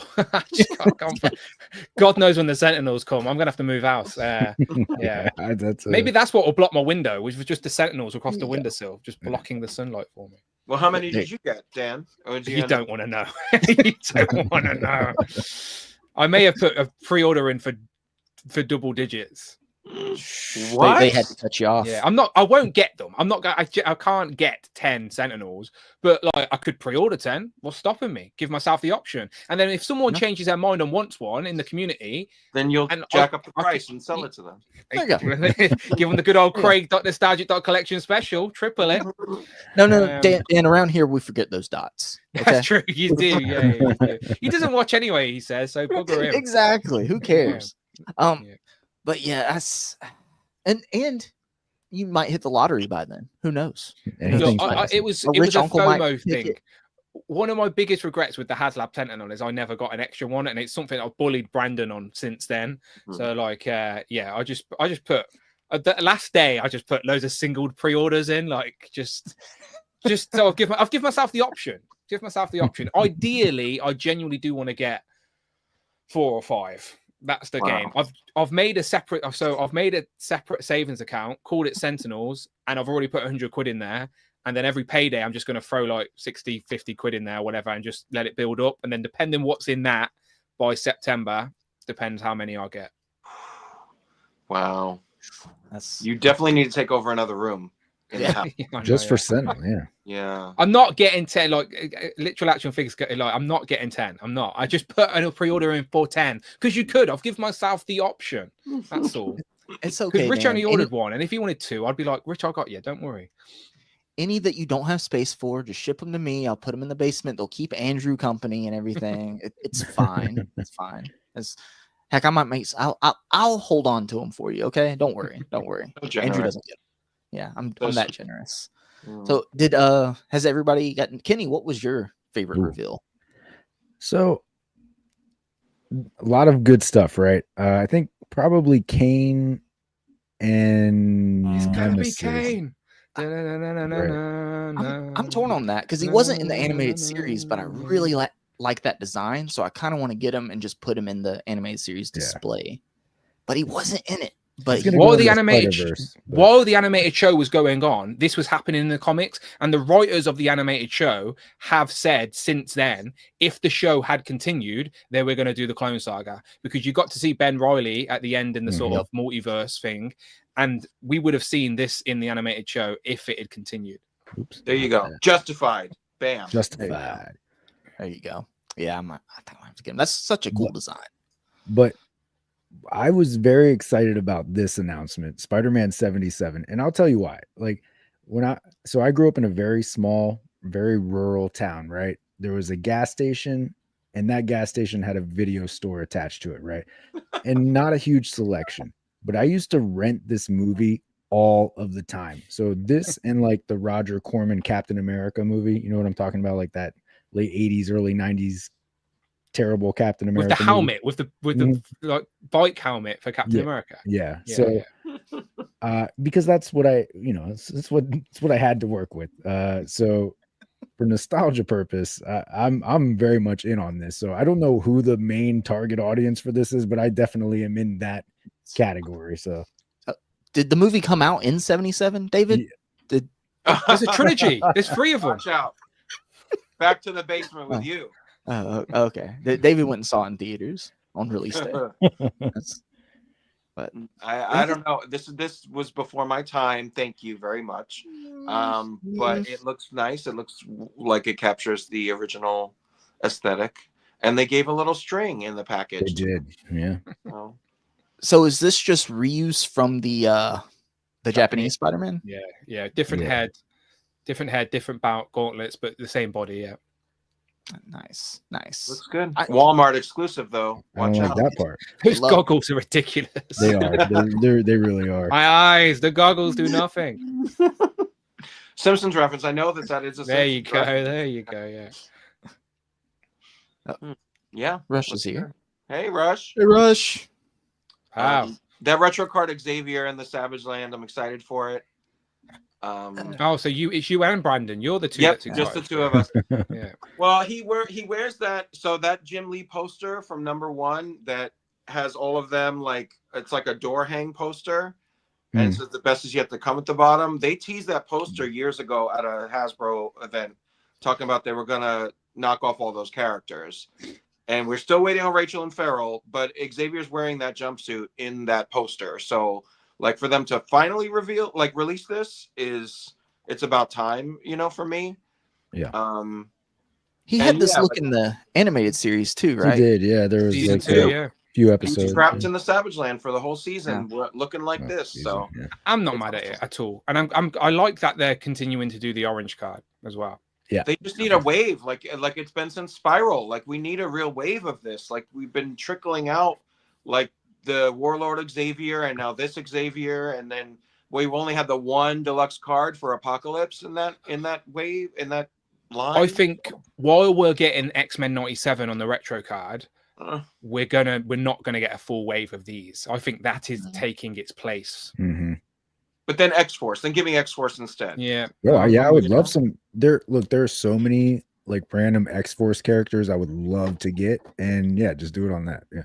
And with that tease of like the Savage Land 4-armed guy, I said this, like I don't remember where I said this, but like that's an easy layup to be the 4-arm from Mutant Liberation Front on the X-Force card, because we had that figure in the first wave of Toy Biz X-Force. If they do Barbarous from the Savage Land, just reuse the body, give him some pants, and he's 4-arm. We've not actually got a blue X-Force retro card, have we? We've only got the black bad guy one. Only one Deadpool. Yeah. And arguably that's wrong, because Deadpool's not even presented as a villain these days anymore. Anyway. He was when he debuted though, right? He was up against Cable. Yeah. But yeah, good stuff. Yeah. Good reveals all around. I think they hit a little something for everybody, I think. Yeah. So that X-Men wave is truly like all around the dial, like Generation X, Marvel vs. Capcom, Extreme Wolverine, X Factor, original X Factor #1 Cyclops, like there's not one, I don't think there's one character that's in like the same era, Age of Apocalypse Gambit, like Fabian Cortez Acolytes is early 90s villain, like there's not one that's in the same era or comic space as each other. So like it's a very well-rounded wave, and they all look really pop. They look Genocide attaches mostly to the uncanny X-Force Nightcrawler, right? Yeah. Which is great, and it's good that the Build-A-Figure, like I'm glad to see an X-Men Build-A-Figure wave again, and that like the Build-A-Figure has a connection to one of the figures in the wave. But I also like that they spread it around and like give every X fan something to grab onto here, Yeah, and I like that they just did one and a half, we'll call it AOA figures, right? But instead of doing the full waves, right? I think they learned that that's not going to really work for everybody, but there are still some of us that want those. So just to sprinkle them in, Yeah. Lovely.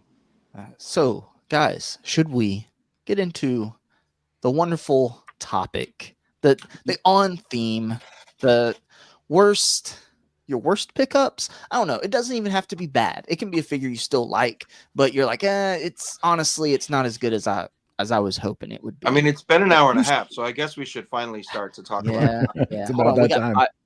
4 more minutes, so we gotta wait. We gotta wait. Everybody, just wait. You need an intermission thing. Like if we don't hit the hour and a half, just what's we'll be back after these Simpsons reference. Isn't there like the itchy and scratchy thing? Like we'll be right back, and then like something's on fire. Like little internet. Nah, I think we can get started. It's okay. It's close enough. Let's start from the bottom. Of course, David. Oh. Right there, the bottom right of my screen, anyway. Never been accused in public of being the bottom. What's your number 3, or do you even have 3? Let's start there. So, before the stream, I did have to because again, kind of like Dan says, like I tend to love everything. Like I always am thinking critically about like what could have made this better. But I do always appreciate the figures for what they are and that it's a new character added to the team or a shelf. So I tend to buy everything because I like everything and I can find a justified place for it in my collection. But when I trying to think through this lens of like the worst figures, I thought about the ones that like kind of pissed me off the most in the year. So I bought them, and I maybe kind of hate bought them, but I bought them. So my number 3 is still in the display up there. So I didn't take it out, but it's Namorita from the Void Build-A-Figure wave. Just because she's blue, I don't need that Namorita. It really pissed me off that they gave us this modern era blue skin hieroglyph printed Namorita. Like who? Not one person I have ever spoken to asked for that figure. So that is my number 3. I won't even. She's in the display. She's up there. She's like in front of Namor's big gay seahorse. You probably can't see her in there, but she is up there. And I'm not going to take her out because she's not even worth me putting my hands on again. Not a Smurf fan, I'm guessing. Not a Smurf fan. No, honestly, David, I'm with you. That's a great choice because Hasbro do like, again, we know it's a marketing tactic for them to give us the version we don't want first, so then we spend the money twice. But with Namorita, she was never really portrayed like proportionately like the figure we got, because the artist and the design of that comic where she was blue skinned was very toony, wasn't it? It was very cartoony. And then I think she made like a tiny cameo appearance on a panel in a different comic or something in that look. Right. But essentially it's not a look we really ever needed for her within the wider world of Marvel Legends. So I agree, it should have been sort of Caucasian, green, sort of scaly swimsuit, proper Namorita before she got killed, essentially. How often are you gonna give us a Namorita figure? Exactly. Like how often is she gonna come up in like the meetings where they decide who they're gonna put out as a toy?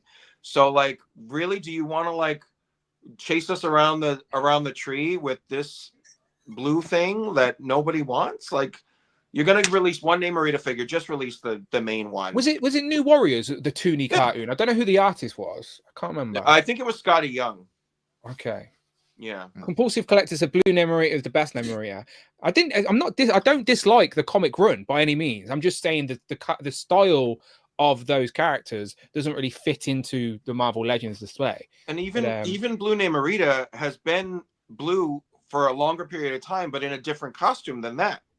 Like she had like a seashell bra, like caught in a fishnet kind of outfit that she wore for a much longer period of time in the comic books that would be more identifiable as a blue Namorita. So then if you're going to give us that blue Namorita, give us that one. Like I still like, it's like the C tier, D tier, F tier version of Namorita that it just blew my mind and really pissed me off, and I'm still very angry about it. So that's why she's my number 3. Yeah. Are you okay, David? You okay? No, I'm get triggered. the blood pressure down. I'm triggered. I'm even wearing a blue shirt today. There we go. There we go. Nice. On theme. So blue Namorita is David's number 3. And he's upset about it still to this day. Still. Hate Smurfs. Still. Hate Smurfs. Kenny. Hello. What's your number 3? My number 3 is going to be your return of Superman, following the death of Superman McFarlane figure. And here's why. To me, he's too bulky. He's too big. It's not my mind's eye of what I wanted for this version of Superman. I love the rocking the mullet, that 90s beautiful Superman stuff. But I don't like this body in general, and it's just too big for this version of Superman. People will argue, there's some people that will argue that, but from what I recall, what I remember, and like Death of Superman, Reign of the Superman is one of my favorite things. So very much looking forward to this stuff. But McFarlane has been making some odd choices for those figures, and as he does. But yeah, so that would be my number 3. an anticipated figure, but one that just did not deliver on what I wanted. So Yeah. that's a plastic cape, right? Not It a is. Vengefire. It is a plastic cape. Yeah. It has no logo. Also no logo on the back. Yeah. And they forced you to buy this in order to get Crypto the Super Dog, right? That's absolutely true. He's see him right there. Other It's getting worse. It's getting worse. It David just gets, is triggered worse tonight. and worse. Yeah. David is triggered tonight. You took the cap off the tube, man. It's out. This is angry. We're not even David. talking about Get NECA angry tonight. David for the rest of the night.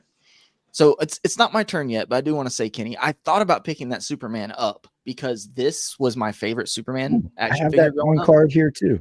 It's a good. Yes, I love this one. So I almost picked that up, but it bothered me that he was too bulky and no S on the back of the cape. Yeah, that is like a complaint among many Superman figures, but yes.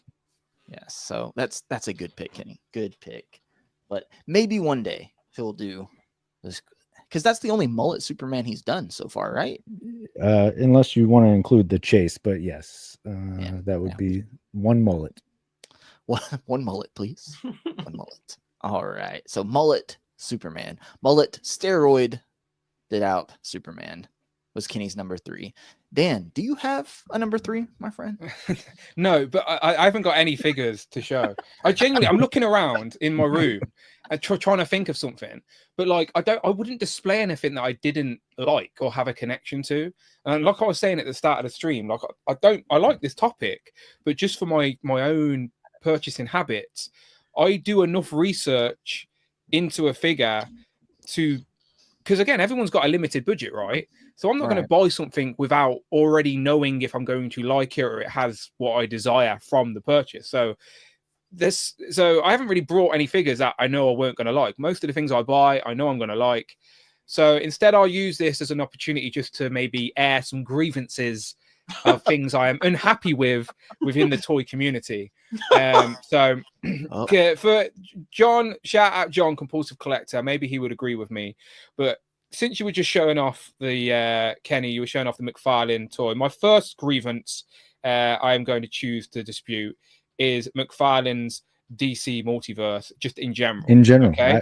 In general, right? So, like, I would love, and I've been saying this, and I think the general consensus amongst the community is like Legends is 20 years in the game, right?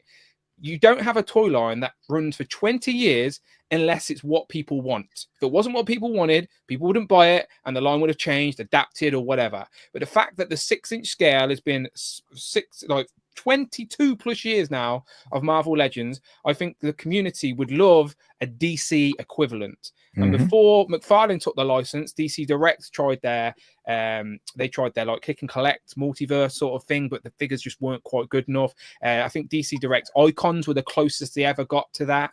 But I do think McFarlane had the opportunity when he took the license to be like, right, let's do the 6-inch DC action figure line and like be conscious that it is the equivalent of Marvel Legends, but that's okay. That's because that's what people wanted. But instead, McFarlane went, no, and again, it's his company. He can do what he wants. But I do think his own opinion wasn't what people wanted. And people are the fans of DC buy these products because that's all they have to fulfill that passion that they have for DC right now, because that's all that's available to you. But the reality is, you don't actually like those figures that much. You're attached to the characters and stuff, but the figures ain't as good as they could be in this day and age. It's 2024 going on 2025. McFarlane's figures are still limited with articulation. They've still got the ugly pins. And I know that's not a big deal for some people, but some of the pins on McFarlane figures are like massive. It's ridiculous. Single jointed elbows as well on characters that deserve better. No interchangeable hands or heads. Like, I don't get it. I just don't get why he's being so stubborn and being like, no, I'm going to give you 7-inch. And I know he talks about him being highly articulated, but even his character selection is all over the place. Like we moan about Legends giving us a blue name Arita. McFarlane's got nothing on that. Do you know what I mean? Like, so just as a collector, because I love people don't think I like DC because I don't really have anything here on show that's DC, but it's because there's nothing being made apart from Mafex, and I have all the Hush figures and stuff. That's part of my DC collection is the Mafex. And like all of yous, I brought McFarlane figures because that was all we had, and I like DC, and that was what was available. But every time I get one, I get it, and I think, why have I brought this? Like, it's not satisfying. So, like, Dan, just a little. Yeah. Did you watch our McFarlane McFailure stream? Yeah. I've seen this. I've seen all the streams. We determined it was, you know, the abusive relationship. Like, this is the best this man will treat you right now. So you're going to stay with him. Because you don't have another option. But look, it's his. If you owned a toy company and you could do what you want, then it's your prerogative. Fair play, absolutely.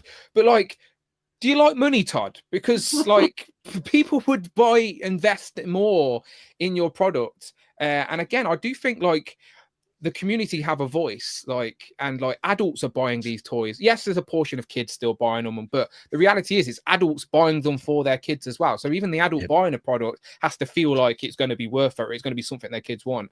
And I just don't get why he's being so stubborn and doing it his way when he runs a company whose aim is to make profit, right? That's when you run a business. So I don't know. I just as a DC fan, it just hurts me that we don't have a solid line that represents this awesome world of DC characters and rich stories.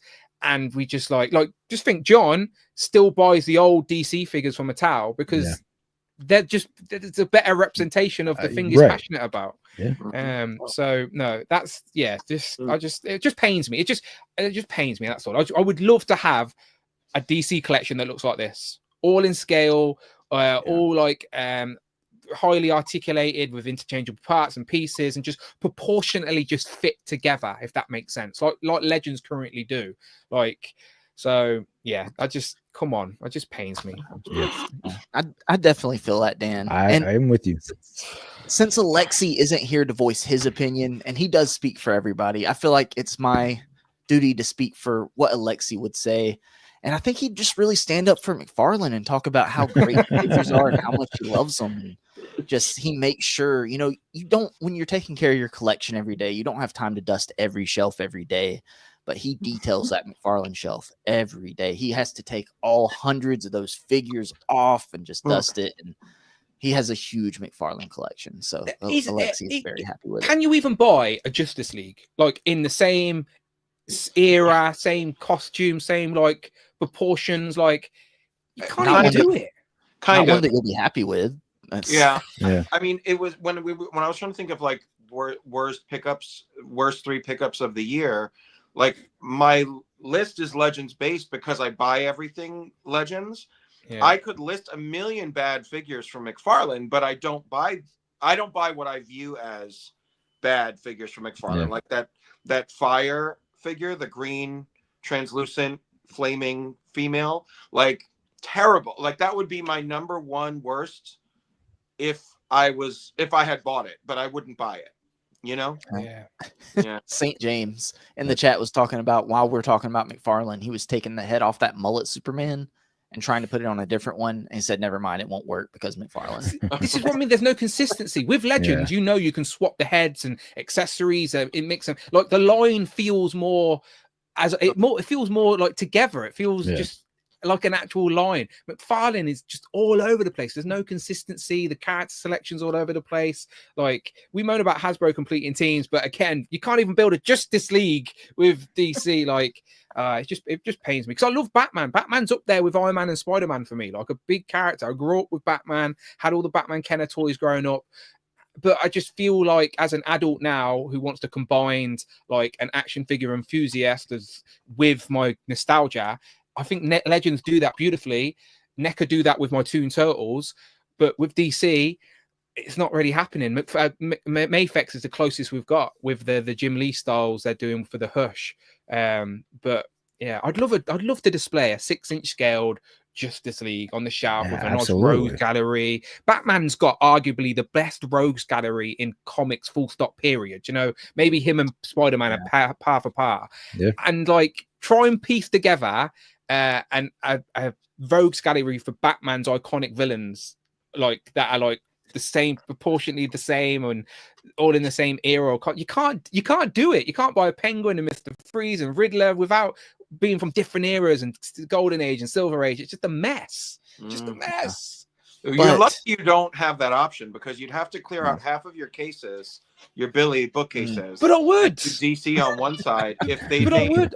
I think I would. I'd be more selective and like, because again, I love DC as well. Like, but I do just think that Marvel, the property of Marvel's just been treated better within these last couple of generations, because the MCU has obviously helped Marvel massively in the pop culture, which has only allowed Hasbro to keep going making Marvel Legends, because new generations are discovering these characters, because the stuff associated with these properties is also good.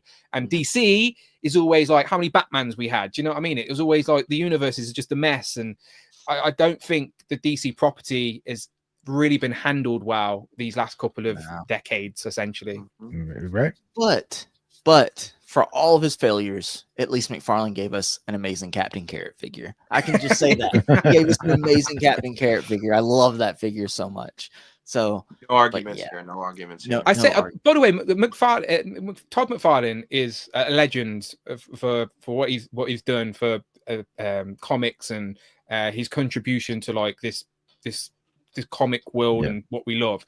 It's just, I'm just selfishly an action figure enthusiast in the modern era, would love a DC display that looks like my Marvel Legends, and we just don't have it. And I say it with passion. It pains me that we can't have that. That's all. Look, I'm with you. Like, McFarlane did some really great stuff in toys as well. Like, Movie Maniacs, the original Movie Maniacs line is really what got me into collecting, like, 7-inch, 6-inch scale figures in the first place as an adult, not as a kid, but like the detail and sculpting, even though they were limited in articulation, they at least still had some articulation as opposed to, post figures. But it's just the DC stuff.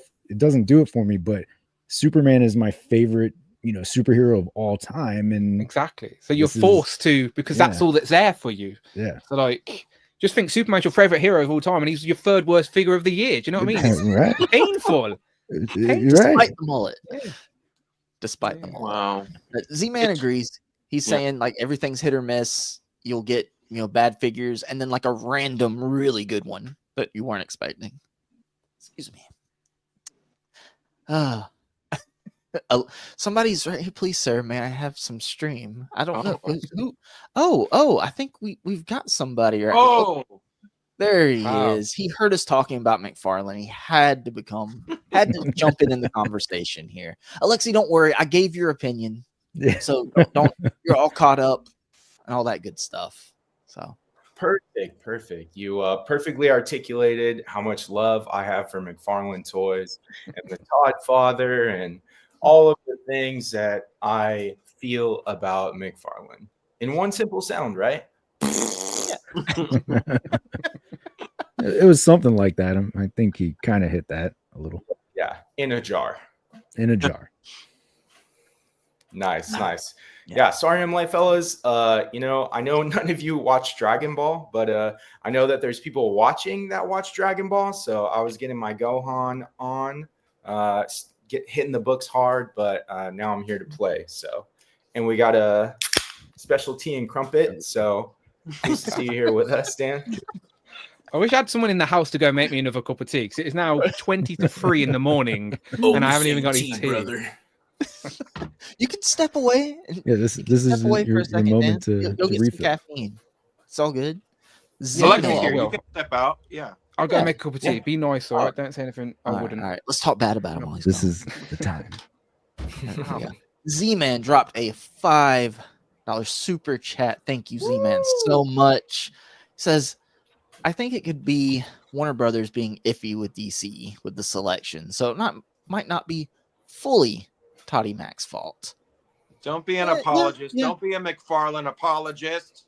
Z-Man, you're better than this. It's okay, Z-Man. But you know what, Z-Man? No matter what, you're justified. Okay, no matter what, you're justified. And for that super chat, as always, we're happy to see you here, Z-Man. I just want to say, hey, how you doing? Thank you, Z-Man. Love it. Thank you. Wow, So we actually had Dan Who on complaining about McFarlane. Like, well, what? Yeah, everything is right in the world. Everything is right in the world today. So, Alexi, you can go ahead and let me get you up here. Get you up here, right here. Actually, let me put you in the spotlight, Alexi. Have you had any time? I know you've been doing actual important stuff, not all this stupid toy shit. Do you have maybe a number 3 or like any figures you've picked up this year that were disappointed in, or you wish Actually, would be better? you know, I kind of dabble in Mezco. I have 1, 2, 3, 4, 5, 6, 7. I have like less than 10 Mezco figures, which I would argue is like kind of dabbles in a company. And I was really excited about Mezco Ghost Rider. And I think it came out last summer. So I guess not this calendar year, but like in the last year. And that was probably what I was disappointed with the most, because he's like really tight. The clothing on him was like really tight. And I like to play with my toys. I'm not ashamed to say that. And so the first day that I got him, I was playing with him, like posing him around, Spirit of Vengeancing all over the living room. And then his fucking wrist popped, like the seam for his gauntlet to his like faux leather jacket popped like on day one. And I was like, fuck it, whatever. So I think I had him in like a reach back pose with the chain, like, spinning around. And while it was back here, the jacket like popped because it couldn't connect to the gauntlet, or it couldn't stay connected to the gauntlet. So that was the most disappointing experience I've probably had in like the last year or so, which I would argue is I should be grateful for that, right? Because some people buy McFarlane figures like every day. Yeah, it's truly an epidemic. It's truly an epidemic. I wouldn't know. Honestly. Yeah. Dude, know. yeah. When you showed that off, I was like, you didn't buy that. Someone gave that to you, right? I think this is his joke on us, right? Because he makes some figures that arguably don't articulate that well. And the one thing that should be a statue, and he makes statues, he makes into a figure that articulates. That's true. I don't get it. Yeah. It's Inception, man. It's Inception. I guess. Yes. He didn't even. Do you think they're going to do a variant of that statue without the graffiti on it? Because the graffiti, like the statue was there in the previous movie, and then they put the graffiti on it. Todd's going to make like a yellow or blue one, just something that doesn't make any sense. Yeah. Well, speaking of stuff that doesn't make sense, I like the Frostbite version figures that they've been doing. Like there was like a Batman that's like an ice made of ice. Like it's so bizarre. Like I don't really understand it, but I like the aesthetic of it, and I might buy one if I found one. There's one at my GameStop if you want it. Yeah, go grab it. It'll be there. Do you customize McFarlane figures like you customize or Kit Bash Legends? No, I just make like lovely golden lassos. Hell yeah. That's the that looks really good. I needs some life. It needs some life. No, I haven't. I love Marvel more than I love DC. So like they're not on the same level with me. So I guess I'm not as invested in making a bunch of DC things. Like I'll buy what comes out that would satisfy me, but I would we're doing musical chairs. 66 Batman 66 stuff because I love that property so much. Yeah, that makes sense. But I use Marvel Legends to make them, so Yeah. Brad, the DC Universe geek, he does a lot of DC stuff. In fact, he's kind of like the Dan who reviews for McFarlane Multiverse, because he's like it's in the name, the DC Universe geek, and so he like mainlines McFarlane the way that Dan mainlines Marvel Legends. So he does do a ton of customizing and kit bashing. Like I think most of his figures have been like edited by him to be more of a perfect look to what he wants. Yeah. I have to check him. Send me his YouTube. Yeah, definitely. And I actually, I watched all of his reviews just because it's not. I don't want to say it's like a hate watch, but I just want to But be it's kind of a hate watch. that like my hate is still justified. You know what I Thank- mean? That's Like, fair. yep, they're still trash. Wanted to make sure. Just checking. That's a yeah. little pulse check. I get it. Yeah. Exactly. trash, Exactly. Mhm. But same thing. I mean, he's always like, you know, he's very positive about it, and he doesn't himself shit on McFarlane figures, which also makes it more fun to watch because sometimes it can be frustrating because I'm like, are we looking at the same figure here, Brad? But you know, that's just how it is. Wow, everyone's back. I'm back again. I don't know. What kind of tea are you drinking, Dan? Just regular tea. Tetley tea bags, if anyone cares. Tea just comes out of the Don't they faucet just over there? It's just or- like English tea, you know. It's like Well, there's just tea. So I don't. It's just tap tea.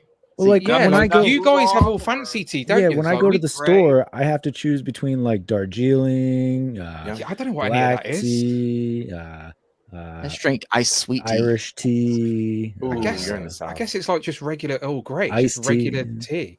Never drank iced tea. I don't understand comes that with concept of oolong cold tea. Oolong tea delicious. is one of my Oolong, favorites. yeah. Yeah. Iced tea. I'm different. Like Justin just said, sweet tea, but I hate sweet tea, but I love iced tea. So like in the summertime, iced tea with no sugar or anything, I love it. Alexi, I'm with you on that, man. I need to try it. I don't know yeah. what it is. I don't Yeah. understand it. It's like, why is didn't- tea cold? I didn't think anybody else liked unsweet iced tea, so I'm glad that I'm not Yeah, alone. Nice. Oh, yeah. no. Yeah. I need sweet. I need sweet tea. Yeah. I Let me tell you. raspberry flavored tea and That's a tea. That's a Ooh. cup of tea right there, right? Tea, 2 Looks like- sugars. That looks Those like like coffee coffee. to me. yeah. Yeah. No, it's just tea. It's like a decent Tea with straight off little- tea.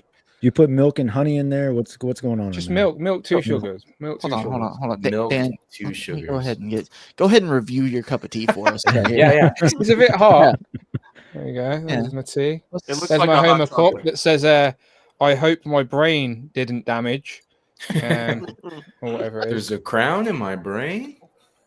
Yeah, it's nice. It's like, tea's like, I drink a lot of tea. Like, that's the one British stereotype that I don't mind. Like, I don't care about the royal family. That's another stereotype. People love the British people love the royal family. Yeah, Do people, not give a people flying here F. love them, and I don't understand that. So Don't get it. Do not get it. Do not get it. Crumpets are fine, but we don't eat them all the time. Like me, I don't have any crumpets, but they're fine. But tea, I do drink a lot of tea. Whatever British What stereotypes about your are. spotted dick? Spotted dick. Some people have black pudding on their roast dinners. If Yeah. you know what black pudding is, Yeah. it's No. like a. Isn't that like blood? is the blood Yeah, pudding? like Yeah. pig, it's like pig's blood and stuff. It's a Scottish dish that Yeah, I somehow had was it. creeped into to a British roast dinner, or breakfast. Sorry, but What's it like, No. Kenny? It's so I went to England back in 2010, so I gotta try to remember, but it was just like a little like round sort of cake. Is that right? Sort it's of not. thing? It's like a sausage. It's just a black Ah, sausage. then maybe I had something else. I don't Yeah. know. Wait, so black pudding is a sausage? Yeah, I don't know what's going on Like a right now. drop- it's like That's Yorkshire spicy. pudding. Like Spotted like- dick is like a meatloaf. so It's black like a black pudding is like a meaty. Meaty Scottish Somebody sausage you have with your breakfast, and Yorkshire Succulent, pudding. would you say? Yorkshire pudding is something that you have on your roast dinner. It's your Yorkshire pudding. Like you don't know what them is. Like Aunt Betsy's Yorkshire puddings. You just wouldn't have a clue, would you? You know But what I I like? asked you about your spotted dick, and you didn't tell me about any of it. Sorry. I thought You you were know- referring to black pudding. You know what I like though was mushy peas. You know, it's just a random take on peas, but I enjoyed that. You just don't have baked beans, do you? You No, don't we have baked beans. Of Like course, beans. we have baked You beans. just have but you beans on guys eat, toast. but you guys eat beans with everything. Eating fucking Yeah, we beans at do. breakfast is weird. I don't like. Beans, beans on breakfast just makes sense. I don't Yeah. understand. Oh how it yeah, doesn't. totally. If you Every- have nothing else to eat and you live on a fucking farm, And it's wrong with you. Baked beans with a breakfast makes sense. Like, I don't know what this is. What I mean. You It was Americans are good. weird. It was good, but every morning, like I go and I get a traditional like English breakfast, and there's baked. I like baked beans. It's fine. I like beans. It's fine. But yeah, Do Look, you know man, what we've discovered in the UK recently that I think the Americans would appreciate? Hash brown fries. oh yeah, that's good stuff. It's like, hash waffle browns, fries or like crisp cut Like- fries or but just like a hash brown in the sense of a like a fry, well, essentially. round But hash ones? brown fries. No, Round like ones? sticks, like hash brown fries, Oh. like fries, but they're Like hash French brown. fries? Yeah, French fries, but they're hash browns. So hash brown fries. Ooh. Delicious. Honestly, I'm addicted to them at the minute. Every McDonald's breakfast. doesn't have like Monster. a hash brown that they give in their breakfast over there. Yeah, it's just a regular hash brown. Yeah. Okay, Oh, okay. and that's They not what you're charge, like, talking about. No. I'll send you a picture. I'll send you. I'll Okay. teach you. Yeah, we need visual aids for this because Yeah, St. James in the chat. Crazy things. Baked beans are for barbecue. Look, I'm going to be outnumbered on everything Exactly. anyway because I'm the only It's stupid true, it's Brit true. here. Welcome to America, Dan. Yeah, in America, charming hobos have baked beans. That's what. They stir them in the pot over the fire. Exactly. There we go. Yeah. Look, There we baked go. beans, like beans on toast. Playing is the a true harmonica. British. Yeah. No, it's fine. It's fine. I'll stand on my own on this one. It's fine. Exactly. Justin, Just should we about bring it back to the actually. topic? Should we? It's My second this gripe is evolved. the Americans don't eat Evolved. beans. No, no. Disavowed showed up here and was like, "Is this food talk? We've devolved. You missed, Things have gone off the Tim, rails. You missed, That's you definitely missed Dan. Dan's review of What his I'm here tea. to do. It's what I'm here to do. Sabotage the show. Let's break down breakfast. English versus US. Go. Oh, okay. Anyway, okay. I think it's my turn for my third worst pickup Yeah. of the year, I guess. And Fucking hell, we're only on the third. Shit. yeah, I know we're still on. Good job I round made one. some tea. number 3, counting down to one. So I have it wouldn't be a list without an honorable mention.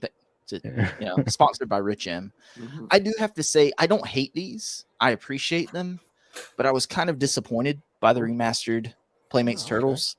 They have updated articulation and they're good for the price, but I was hoping for a little more. It's mainly the legs that bother me, that weird joint. You have to turn it for it to kick out at all. It just, I don't know. I was hoping for a little more. And if you're going to call them remastered, it's not quite remastered to me. It's like slightly updated and they're nice and they look nice and there's still that retro feel with new articulation, I guess. But I just wish they would have done more, basically. Well, slightly updated doesn't sound as good on the package. Also, Yeah. when I watch a movie that's remastered, it's only slightly updated in quality. So Yeah. Shut up, guys. It's not, they're okay. They're fine. So I don't regret picking them up. I was a little disappointed when I opened them and started posing them around because they move a little more, but you still can just stand them there. Really, like the bases they come with are cool. The rooftop bases, those are pretty. So this cool. is not your top 3 worst. This is your top 3 fine figures. Yeah, but we'll get into my number 3 right here, and it is, of course, it wouldn't be a list without Toddy Mac. This Batgirl, and I understand the sculpt. It's from DC Direct. It's an old sculpt, but honestly, I can get over the sculpt. Like I was telling Kenny earlier, she's just gonna stand. I mean, lean there with my Batman shelf, and look like Batgirl. My biggest problem is what did he do to her face? Mm-hmm. It's Yeah. she saw Christmas Joker and just was never the same. I'm telling you, it was that hand puppet and it freaked her out. And it's just the cell shading honestly doesn't bother me. It's not too egregious on her. It doesn't look like she's Robin and like pissed her pants or anything. But man, the paint is just not there. And I'm okay with him. I love that he's re-releasing these figures because I missed out on all of them. I kind of wish he wouldn't cut corners and everything. Maybe update them a little bit, add a little bit of articulation, maybe just some damn ankle pivot so they'll actually stand up a little better. But at least if it's going to be old mold, reused and everything, at least get the paint apps right. Especially on the face because it's disturbing. It's a little disturbing. She has a vacant, dead behind the eyes kind of look in her. Yeah, Yeah. if a little tilt to the head and you're not sleeping. Like that's just yeah. Oh, jeez. I think Toy Shiz reviewed that wave recently and he hated it. Like I think he only liked Christmas Joker. And typically I think Toy Shiz is very positive about a lot of the things that he reviews, but he like tore that wave to shreds. right. Dude, I really like Christmas Joker. I like that Yeah. figure. Yeah. I think it's fun. I'm trying to work it into the Christmas display downstairs, but I don't think the wife's having it. I don't think she's having it. Christopher Allen says we're still on round 3. Yes. Yeah. Took a Yeah. baked bean break. Yeah. You know what it's like here, Christopher. You know what it's like here. So we'll go to number 2. My mouse is being finicky. We'll go to number 2, and that was who did we start with? David. We start with Yeah, David? I was the bottom this week. So Oh yeah, this Yeah. week and only this week, right, David? Special treat for David. mhm. Only this For the week. holidays, you know. Sometimes you got to switch it up, I guess. You know? Yeah, Yeah. you know. So switching know. it up, I was bitching about the blue Namorita. So now we're going to go to the other end of the color spectrum, and we have Red Widow. Ooh. So this traffic cone is completely immobile, and this is the only pose I could get her in that looked halfway dynamic. It's true. So I was going to get a bendy wire cloak made custom for her, but she's not even worth it. So fuck that. So that's my number 2, and in honor of Rich M, because I know he loves. For the record, if Who I was does going to bring number that 2 up, work for? I was going to bring that up as an honorable mention in honor of Rich as well. He definitely told me to mention Red Widow, so I'm glad you did, David. I got you. I got you, Rich. I'm How come sensing you a feel like he's theme. not worth it, or she's not worth it? No, I mean, like I bought. When did it come out? Like That 8 Wave. months ago. Like Yeah. And Yeah. it's just like I'm not. She's already been in the shelf. Like I'm not gonna go revisit and like pay somebody to make design a whole replica cloak that actually moves. It's Mhm. just not like she's in a minor C-list team that fights the Avengers occasionally. It's just not even. I worth see. it. So like she's not an important character to you to like upgrade her like that. No, Gotcha. No. Gotcha. she I pissed me sold off, mine. To man. be fair, I sold mine. So She fucked around and found out. Mm. So that's it. That's Yeah. fair. That's fair. David, I'm sensing a theme. So while we all go, let's all guess on which Green Lantern is going to be David's number 1. So, let's Well, see you might here. be right with the color. You might be Ooh. right with the color. Ooh, there we Right? go. So There we little go. tease out there for all of you. Mhm. Like to tease David them. always like to. always teasing us. Always Mhm. teasing us. It ain't easy being green, you know what I mean? Which leads me to my second worst figure, which is essentially my first worst figure. But why the fuck is this green? Wow. And why did I have to drive all over town to locate this? I don't know. It's Doubling down. look, I never claimed to be financially responsible, but yeah, so it's who makes that again? Can you refresh our memory? Ooh. In a jar. I think that was You in a opened the jar. jar, yeah. In a jar. So McFarlane, you know, again, it's He's got no words. He's I don't just even run know out why of this words. exists. What You is hated there- everything about the standard one. So Mhm. this one you hate it because it's green. 'Cause Well, it's the I also same word hate for all everything the- that I hate from the first one, but also plus it's green. Oh. So it has one more level of What is disdain. What's the narrative that the figure is green? What is that? He's got This- kryptonite poisoning. It's Is supposed that to what like, it is? allegedly Yeah. kryptonite poisoning, but like this Is that what he looks like when he's poisoned by kryptonite? He turns No, fuck completely no. green. so Okay. that and then also crypto is also in green. I Yeah. don't think crypto survived that, but But why did you buy it? Huh? Why did you buy it?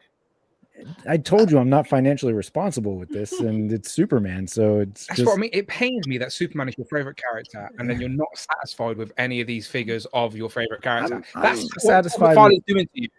at least 4 out of 10 of them. So you know, there's a ratio there. Did you get the new one that is with the bendy wire cape with the I buy it. metallic S? I buy every one of them. Okay. Oh my god. I like that one. Again. I like that one that I bought. The This has disclaimer, on the Kitty back of the said cape. he's not financially responsible. Yeah. Disclaimer. Disclaimer. Okay. But Dan, I know Hello. you gave us your spill on McFarlane, and was there anything else you wanted to add to that? Maybe Yeah, so McFarlane's just to remind the chat, I am using this opportunity just to get off my chest some toy grievances in general, rather than just talk about individual figures. And next up on the chopping block, we've talked about McFarlane, and it pains me that DC hasn't got the love it deserves, etc. Next up, let's go to NECA, shall we? All right, because I know you guys are aware of the whole NECA situation. Now, my grievances with NECA is sort of love and hate situation, because I love the Toon Turtles as much as I love Marvel and Spider-Man and stuff like that. Like, they are my childhood, the Toon Turtles. And NECA's Toon Turtle line is genuinely really good.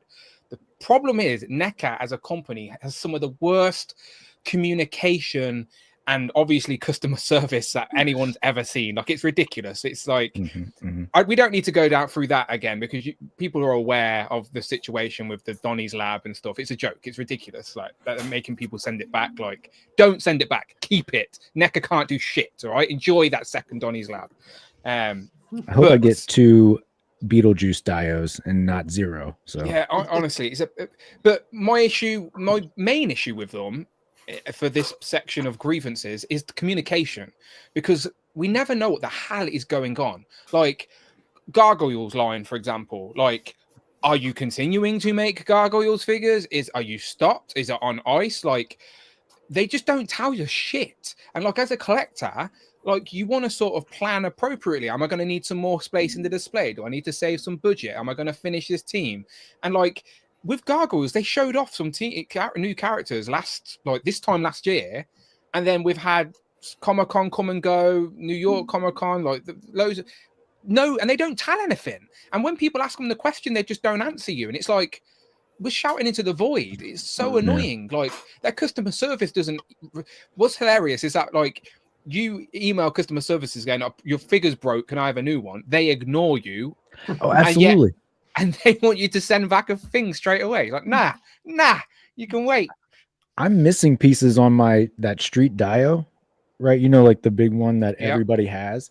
So I'm missing support beams for it. And I emailed them.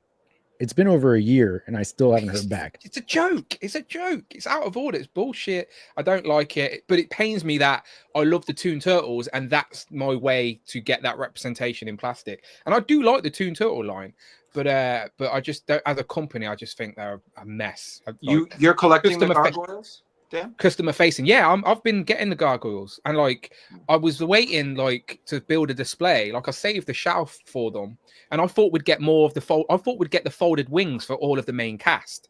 And I was going to display all the main cast, like the Brooklyn, the Broadway, the Lexington, all with the folded wings. But I think we only got them for Broadway.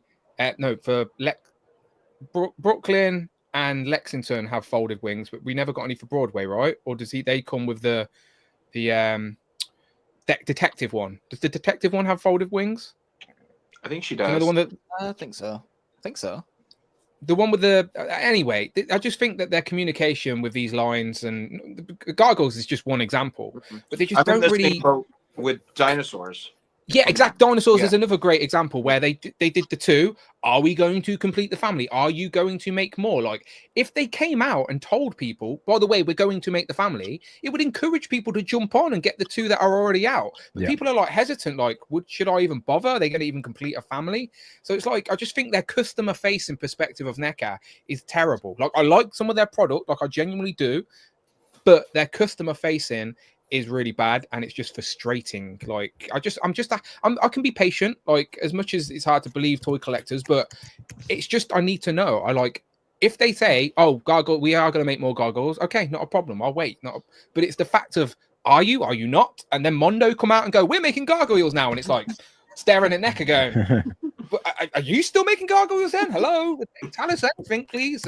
It's just frustrating. So you're a fan of that Marvel after credit scene that says, like, Ms. Marvel will return. You know, no, they said that for Star-Lord. Star-Lord will return. Where's he going? Where's he going to return? No, I just like. I think communication is vital with an audience if you want them to support a line. And with NECA, you just don't get any communication unless they want their lab back, and then they're fucking emailing you every week. Like, do you know what I mean? It's like, so the email does work. Okay. Yeah, this is what I'm saying. Exactly. It's exactly like, oh, now you can reply to emails, can you? Like, just that's my second grievance. NECA's communication. It doesn't instill confidence at all in a fan base, especially a collector-only fan base. You don't have board games and all this other stuff that other bigger companies have to fall back on, where collectors are just a piece of your market. They're all collectors. So you think customer service would be a bigger deal for them? They'd want to put more resources into Where's it. the giant Krang? They showed off a giant Krang last San Diego Comic-Con. Like, not the one just gone, the one before that. Where's that? Like, they just don't tell us They anything. sent it It's to the just- wrong place, and they're waiting for them to Ah. return it. It's frustrating because, as I said, I like their product. Like, I genuinely do like their product. Yes, they've got better with QC over time, and it's just talk to us, NECA. Just speak to us. Do you know what I mean? They only speak to Veebs and Robo. Yeah. But and it's like there's other people out there, and we're asked better questions than Veebs. Veebs just does an awkward laugh at everything. Like, just my head in. NECA, This come is on. kind of in the same vein of that, but like, does anybody know what's going on with Marvel Select figures? Like, I've been wanting that Annihilus to come out.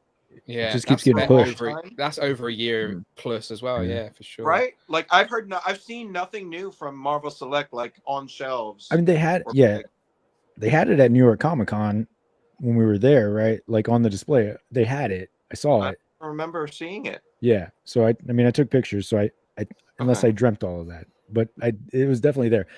But there were no updates on it. So I mean, it doesn't answer any questions. But they at least had one in the display Yeah. at New York Comic Con. I just feel like I've gone the entire year without buying a new Marvel Select figure because I can't think of one new one that's been out on the pegs. The last ones I bought were the Fantastic Four, like Invisible Woman, and with the all the translucent Yeah, interchangeable. because they had that and the Archangel.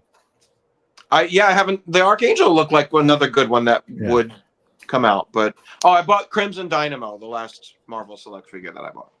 Yeah. I don't know. Yeah. I would love to give them my money, but I have no idea when any of that product is coming out. So Neither do they. again, Communication. Just talk. Well, I to us, think companies. I think they discontinued their line because McFarlane's about to pick up the 7-inch Marvel line, guys. So you're not connecting the There we dots. go. Correct? Connect the It's- dots. The evidence is There. out there. Yeah. maybe. Home Oh, Dude is dude. here lurking. What's up, Home Dude? How?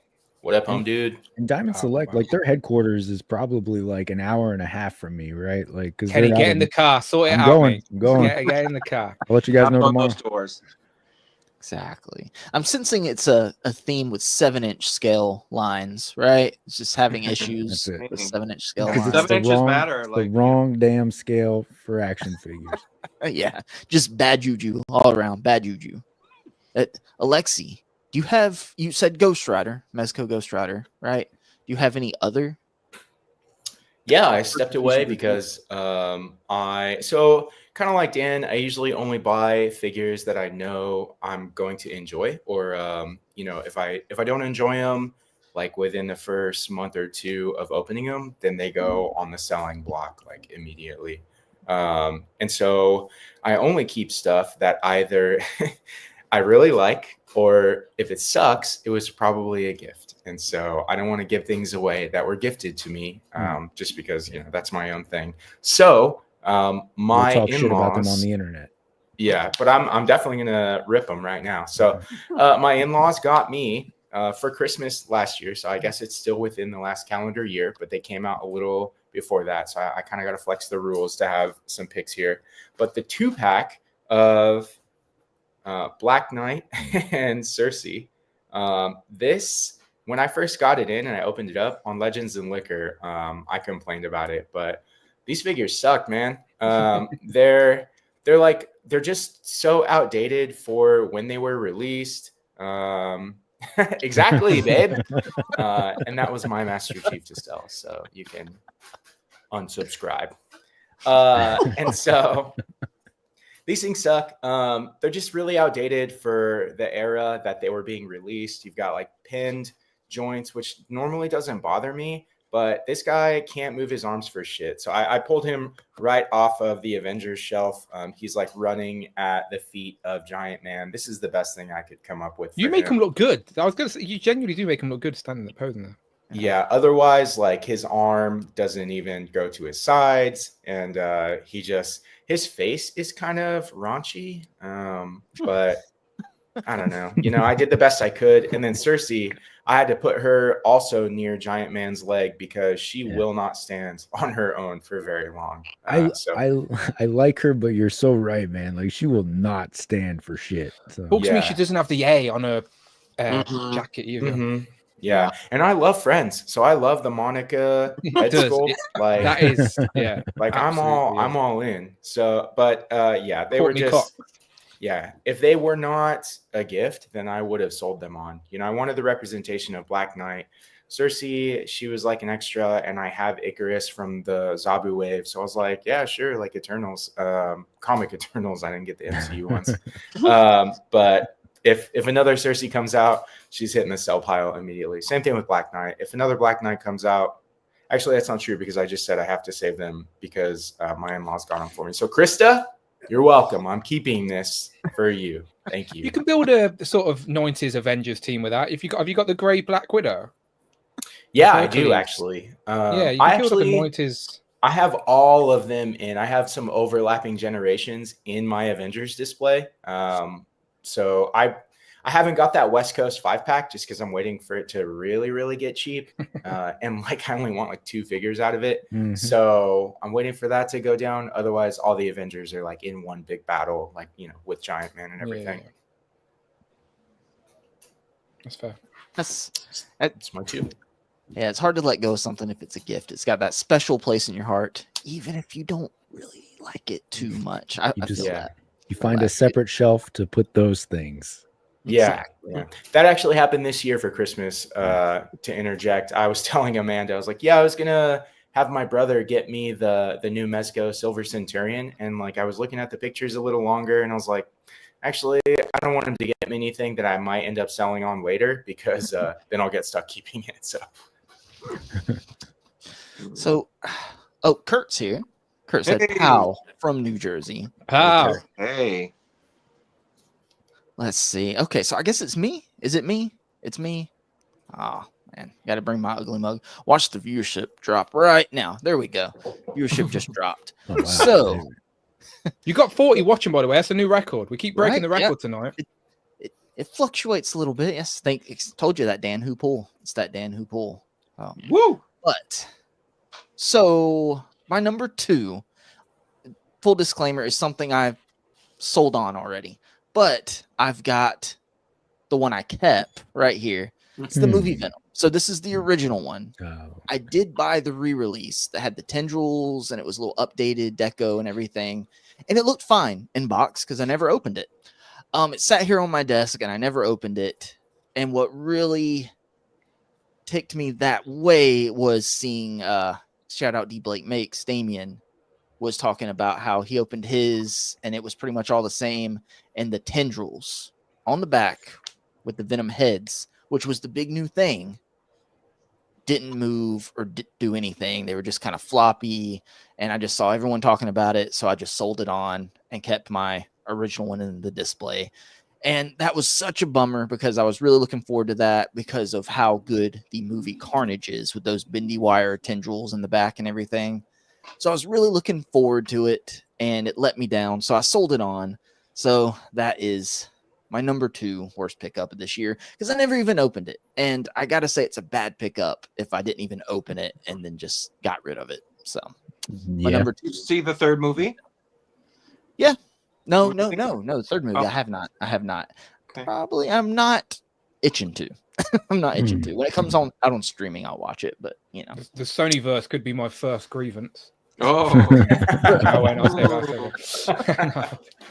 so getting into number one, David. So which green character is your number 1 worst So, pickup? Kang. So Oh, not now, Hmm. I mean, a curveball for you guys, but I know where he's going. I'm with you, David, Yep. on this. thank you, Dan. So I bought the original Kang. I like the figure's great. It's a great representation of the character. Yeah. I love the throne. I bought it for the throne, but they changed it up in the most wrong possible way to change it up with this faceplate garbage. How dare you? Like, just give us the alternate heads, and then I can use the alternate heads on any other Kang I've bought to differentiate them. But you've packed a faceplate system into this figure that's deluxe at a higher price point to get a throne. And now, for me to use any of the other faceplates, I need to buy the throne over and over and over again. I can't even trust going on eBay to buy a Kang from that set because I don't know if anybody's going to send me the old Kang that doesn't swap faceplates or send me the new one. Like, people are shady out there. So this green figure is my number one worst pickup because they tried to switch it up and it's a desperate money grab from them to make me buy multiple thrones in order to use the faceplates that they packed into this thing. Sorry, Brandon. Sorry, everybody. But it's just that's some shady shit. That's some shady shit. Yeah. Yeah, not the green character I was expecting. Who did you think I was gonna choose? I don't know. I kind of, when I saw Kenny whip out the green Superman, I was kind of thinking it was gonna be your number one. I didn't buy that shit. But I'm with you, David. By the way, like I think I'm the only one that did. I don't mind them trying the faceplate thing. Like, that's not what our issue is. I like in them implementing and trying something different. It's fair game, but not with Kang when they've already single release Kang, and we would have liked the option to swap heads. I would have brought more of the single Kangs to add the extra heads to, if they were extra heads. So they actually lost money on that because so they should have behind a paywall. Yeah, so they should have tried the faceplates on a single release for something else. Or whatever, or with the original. I don't know, but I agree with you. It's the principle of the situation. It's like the wrong format. Yeah, I'm definitely not buying 3 thrones. There's no way. No. Yeah. Hopefully they might. I knew they might re-release that Kang at some point, single packed, maybe. I don't think so. I mean, what's the occasion that they would have to do that? Like, like Jonathan Major's girlfriend dropped the case. Oh, that's right. Kang's back on. That's the reason. Baby. Kang's back. And we're live. There we go. So I do need to bring up here Saint James, being the saint that he is, gifted 5 justified memberships. Thank you, Saint That list James. is getting long, Alexi. That list is getting long. And you know what Saint James did? I'll tell you exactly what he did to get those memberships, right? Never leave the cave without him. The product placement in those films is hilarious. He whipped out the back credit card. Hell yeah. And let's see who caught those. Let me Zion Collectibles, Abagon's collection. Forgive me if I'm butchering your name. Forgive me. I'm sorry. Kyle M. Cyber got rid of his membership. Jazz D. Right. I'm sorry. I'm sorry. If you can put it out phonetically in the chat so I can get it right. As I'm an idiot. I'm an idiot. So that's why I have all these smart people here with me. So let's see. That was David's number 1 is Kang. Not where I thought that was going, David. I thought we were going to stay in the realm of McFarlane, to be honest with you. So let's see here. I think we're at Kenny. We had Superman. We had mullet Superman. We had green mullet Superman. Yeah, what McFarlane Superman is this? Is this the platinum, the double platinum chase, like just like grayscale mullet Superman? Is it this? I don't mean to disappoint. No, I haven't picked that up yet, so it didn't make the cut. We are sticking with McFarlane, and I swear I did look around to try to find other things, right? And David, I almost went with the Kang as well, because not that, again, it's not a bad figure. It's just it's disappointing in the way they went with it, right? I had a whole Council of Kangs idea, right? And that's out the window. So yeah. But I am sticking with McFarlane. I'm going to posed figures, right? Specifically the Blues Brothers set, right? Blues Brothers is one of my favorite movies of all time. Now, you can say all kinds of things about these posed figures, right? Todd, where are you? Todd, come here. Listen. Just call it what it is, right? It's a statue, plastic statue. All right, posed figure. What the fuck is that? Anyway, okay, there we go. So what are we doing here? What I don't specifically like about this set was that it was a McFarlane Toy Store exclusive, right? So it's not like you can say what you want about all the Superman figures I buy. I see them in person and I still make bad choices. But this was an online exclusive. I had to buy it to see what it was going to be like, right? So disappointing. I think SD Toys, or was it Soda Toys? SD Toys, I think, put out a Blues Brothers set many years ago that is far superior to this and essentially in the same vein. And it's just much better than this, right? So just massive disappointment. You know, you got like very cheap looking nameplates on the front. It could have been a lot better. So I don't know. It's mostly because I love this movie so much, and I really love having the representation of the Blues Brothers anywhere in the display. So that's it. That's my number one for the year. So Kenny, so sticking with McFarlane, can you hold up those two Superman again to kind of refresh everybody? Let's go. Here we go. Side by side. There we go.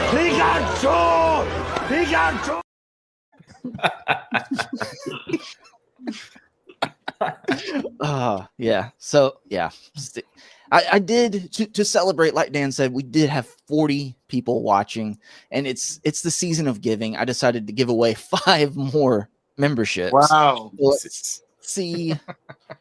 Gabriel caught one. KJ Smith, Tac Toys, Darth Primus, Super Turk 5,000. Wow. Thank you. More UK. More UK guys. If I had £150, I'd give 50 just to see Alexi. Oh my god!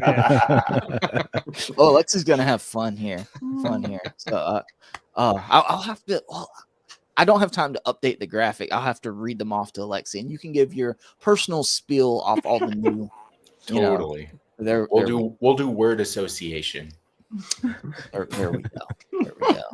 So now I'm curious, Dan. Yeah, I'm curious. What's our our number one grievance of the night? Hang on, let me change my camera. I zoomed in far too much. I don't know how to change it. Yeah, look like you're taking a passport photo. I genuinely don't know how to change it now. I like. We're getting lost in your eyes, Dan. Can I change it? Not too low. Okay, there we go. Okay, first grievance. Okay, so what did I say? So third was McFarlane's treatment of DC. I want a 6-inch line. Second was NECA's communication with customers and lines and just the inconsistency with that. So first, what is annoying me the most this year? I think I'm going to go with something that Justin, since I'm on Justin's channel, let's go with something that Justin's passionate about. This channel? Let's go with this channel. The thing that's annoyed me the most, Justin collects lightning collection. Like the way that Hasbro just killed lightning collection. Like Power Rangers is multi-generational. Like, and the lightning collection had so much potential, and they were doing good stuff. But the whoever was deciding to mix up the line, each wave, mixing up like the teams, but never actually planning out when you're going to actually complete these teams. Like, I'm annoyed I'm never going to complete Turbo now. Like, I've just got a random Red Ranger just lonely on the shelf. Like, and then they just killed off the line. They didn't even, like, if they knew the line was coming to an end, why did they not like wrap up and like finish a team or do a box set or put out some, I don't know, like at least finish like I've always wanted Rita's original villains like as a squad, like on a display, like Rita, Lord Zed, a Babu Squat, Finstat and Goldar. Like that would have been a shelf right there, like the iconic villains from my childhood. And we've never got Babu and Squat. That still annoys the shit out of me. Like these little things. There was still other villains that I wanted. What's their Rita's brother with the skeleton that's half Revolto. Like, I would have loved him in figure Vulcan form as Skull. well. Like, yeah, but Vulcan Skull, of course. Like even a civilians box set would have been great. Like, I just think that line had so much potential. Like, look at all the villains, like all the bad guys. Every episode was a different bad guy. I wanted the chicken that has a chicken face in his stomach. Do you know? I wanted the roulette machine that has a big magnet on his head. Do you know? Like, I wanted all these other villains. I wanted the armadillo that rolls up and chases. Like, so many just crazy villains. Like, I would have brought them all. Like, I just. Do you think that's what it was though? That all those villains were just too unique for the sculpt, and there just wasn't enough reuse. No, it has to be that. I think it has to be like like you said, those type of characters would have there's no reuse on them, so it's like the tooling money is literally going just on that. There has to be something behind the scenes because Hasbro decided to stop the line. So from their perspective, it wasn't profitable enough for them. Yeah. So I think they felt like, let's just cut our losses and they make more money from the license going to Playmates than they would have making their own toys. That's probably the situation. They're like, let's give it to Playmates and we'll make more money off the license than it will cost us.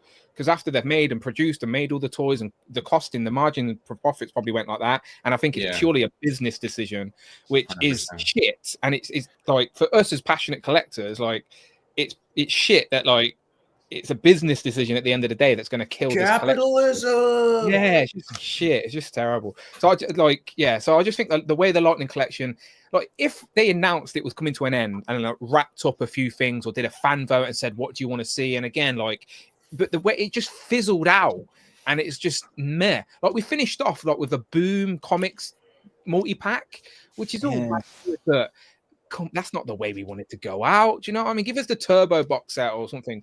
Like I still want Ivan Ooze. Do you know what I mean? I want the movie, I want the shiny movie outfits like Power Rangers, Turtles, Marvel. This is all the nostalgic stuff that I want recreated in plastic. The stuff that brings me joy when I look at it. And it's just I don't think Playmates is going to be able to do the quality that I'm sort of after in my adult action figure enthusiasm, unfortunately.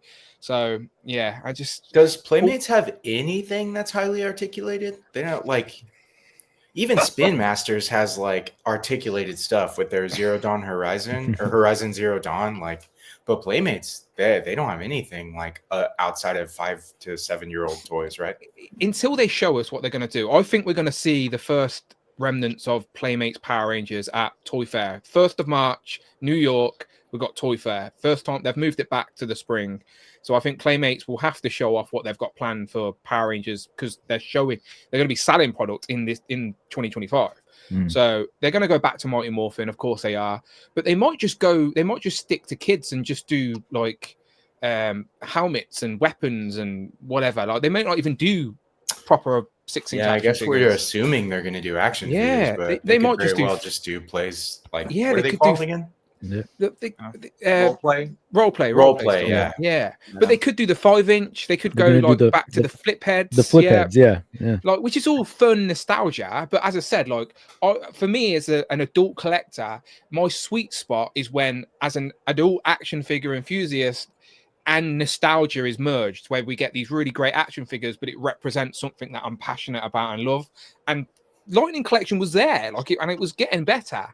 And then it just fizzled away. And it's like, I just feels like we're not going to get that now, like again, for who knows how long ever, maybe. I don't know. So yeah, it's just sad. It's just sad. I would have literally brought all the fucking villains, all of them. At least Babu and Squat, you know, like.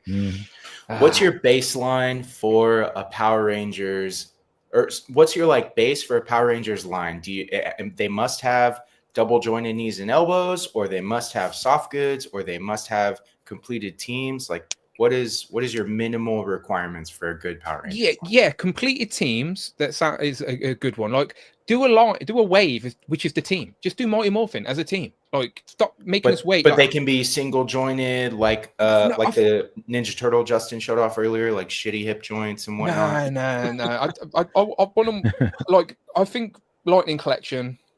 Because I brought all the the Bandai Legacy Collection before Lightning Collection, and I had all the Mighty Morphin and I think Zeo in that line, and they were like 7-inch, and like they had articulation, but just proportionately looked a little bit off. But that was the best for me, the best representation until Lightning Collection we had for my display, and I think Lightning Collection hit that sweet spot because I love that all my collections like in the same world, like.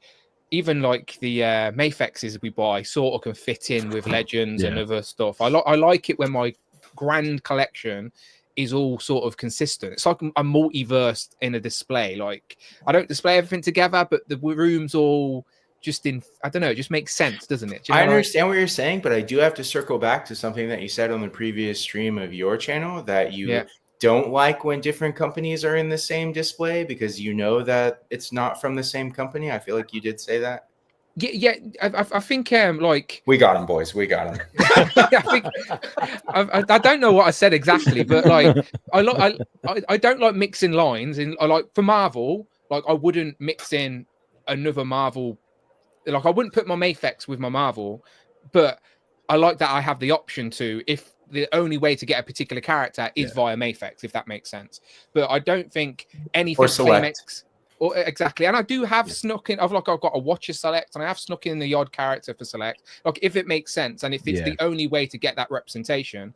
But like ideally, I'd like to keep the lines separately. But I don't think anything Playmates is going to do is going to complement the Lightning Collection. I think it's going to look like it's like posing a Hasbro Marvel Legend with a Toy Biz Marvel Legend these days. Doesn't make sense anymore. It's just proportionately wrong. And I think that's what Playmates is going to do, unfortunately. And I don't want to start again because I liked what I've got. Like, so again, maybe some Zords.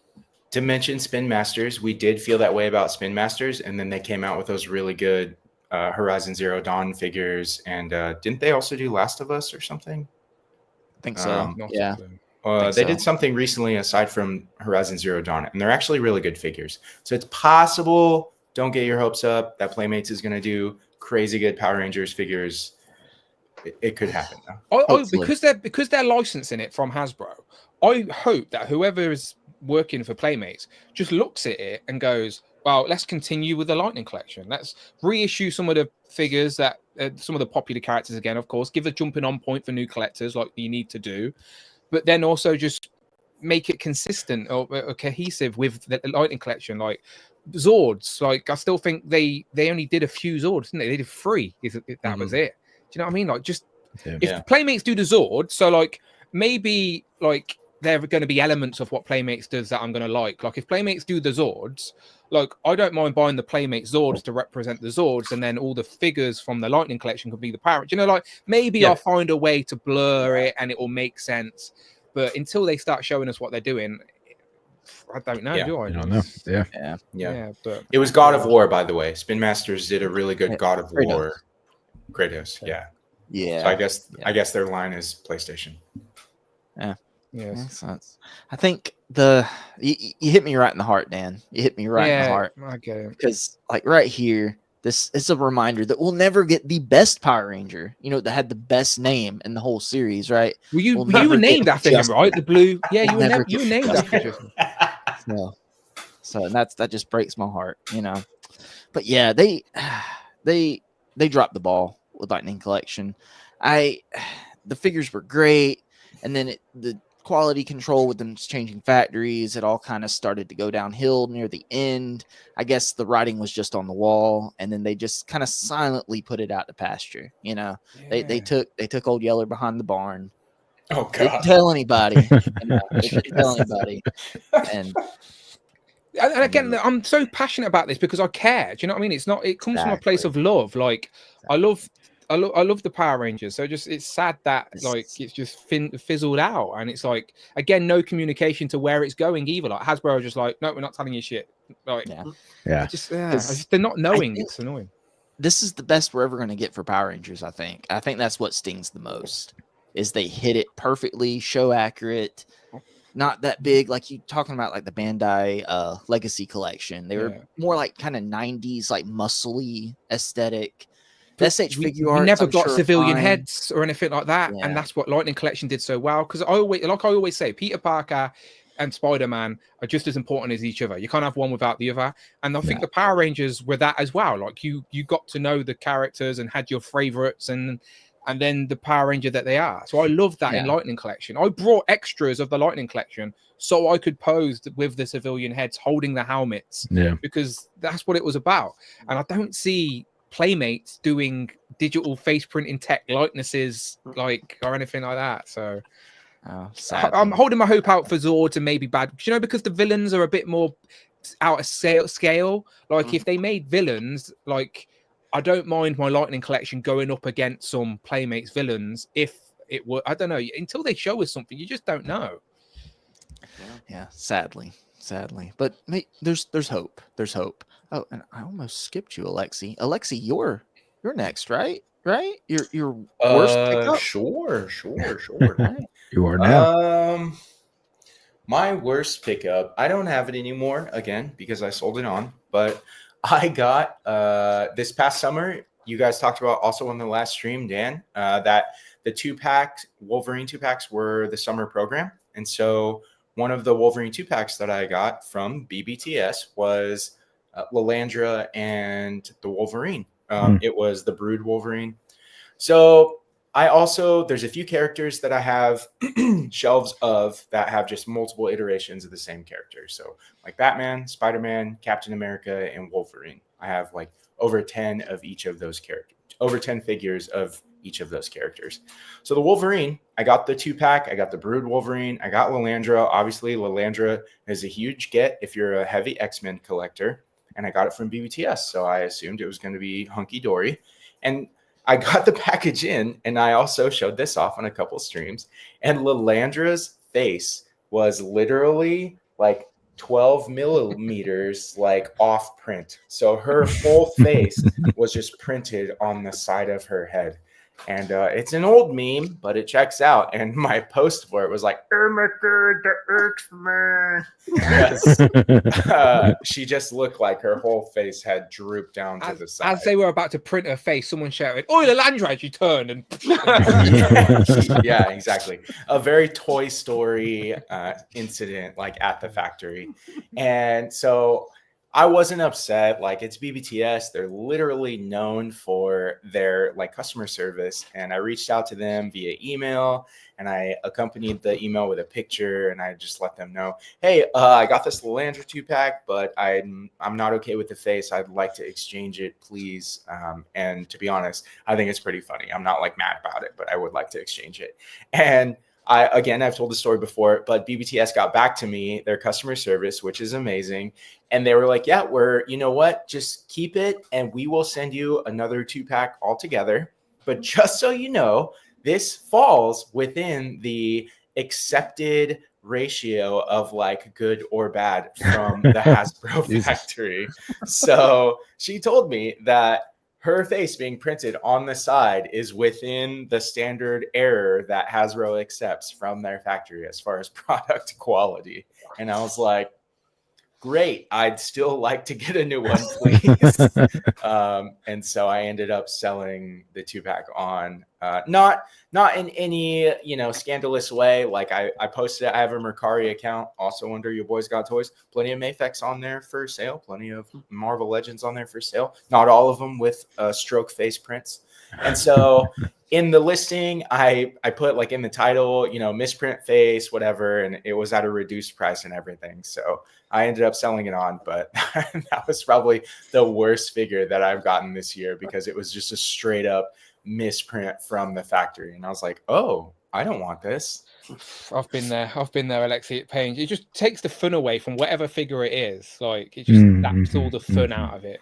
Yeah. And that's one thing that people, when we discuss the transition from in-person brick and mortar stores or like big box stores to only ordering online, that's one of the points that people emphasize is when you have the window packaging. I know Dan loves the window packaging, but you're also in person, then you get to compare the different options that you have right there instead of just saying like, yep, here's my money, send me whatever you got, and then we'll deal with it later. So what toy collector goes to the shelf and just grabs the first one? If there's a whole stack of the same character, Justin does. What do you just grab? That was one time.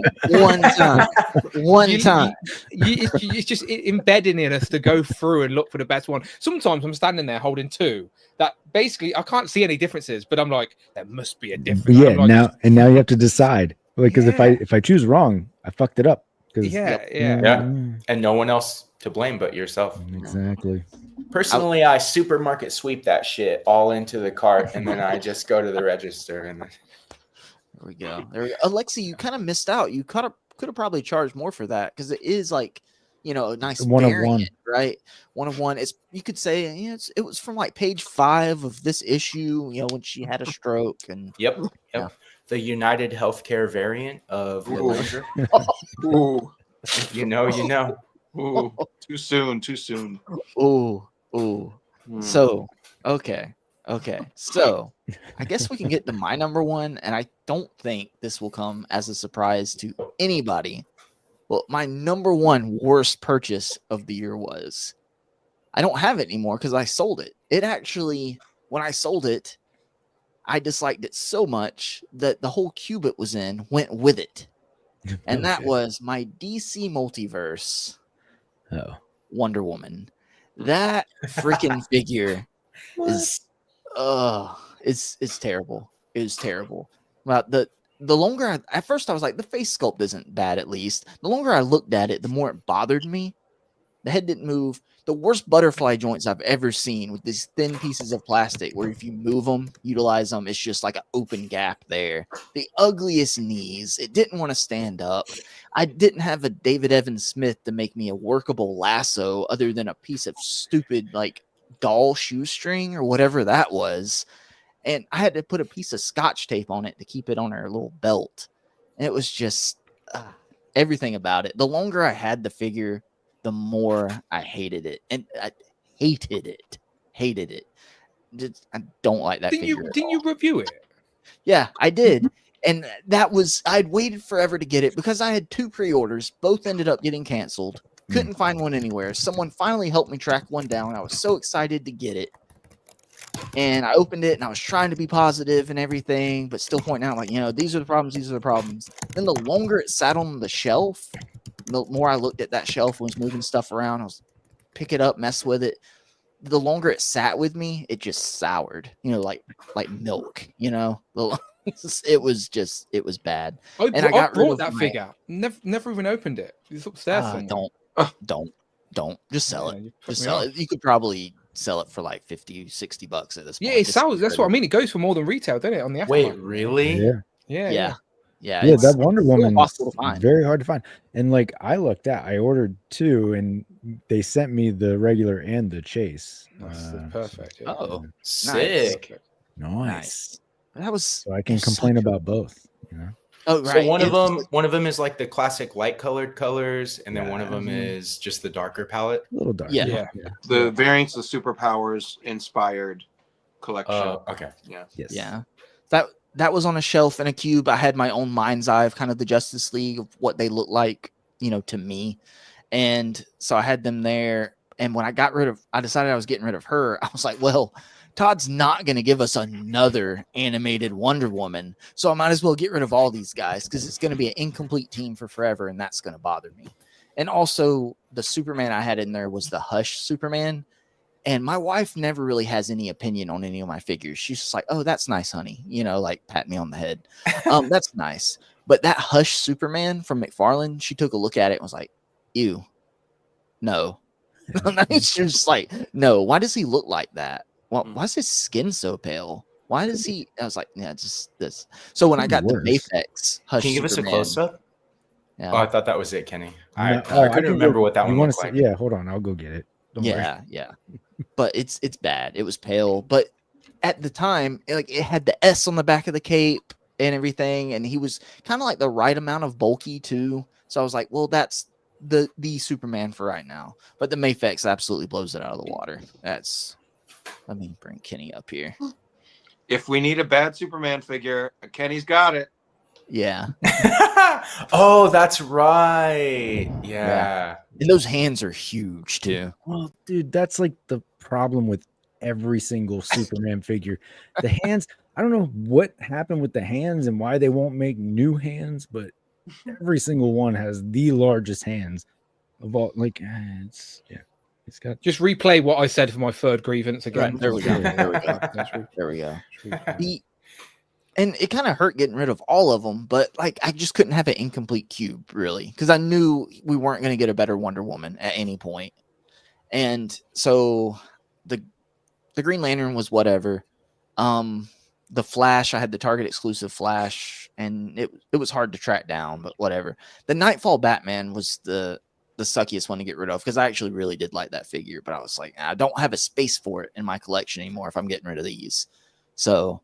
But that being said, and me and David, I know both at least feel this way, I really like his movie Batman with like the Batman Forever and Batman and Robin. I like those figures. Yeah. Especially the newest wave, the Nightmare Bat wave. with the cape on that new Robin is amazing. It's great. Now, if only he could hone in the articulation, get rid of those pins, and that'd be fine.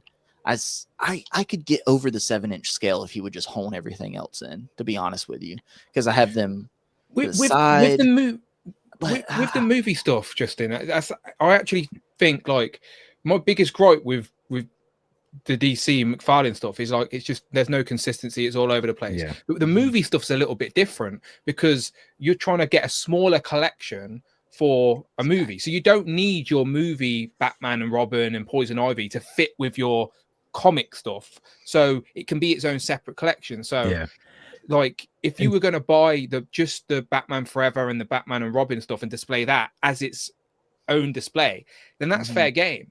It's the comic stuff which is all looking over the place, because that Poison Ivy head sculpt like is very good in person, like for a McFarlane figure.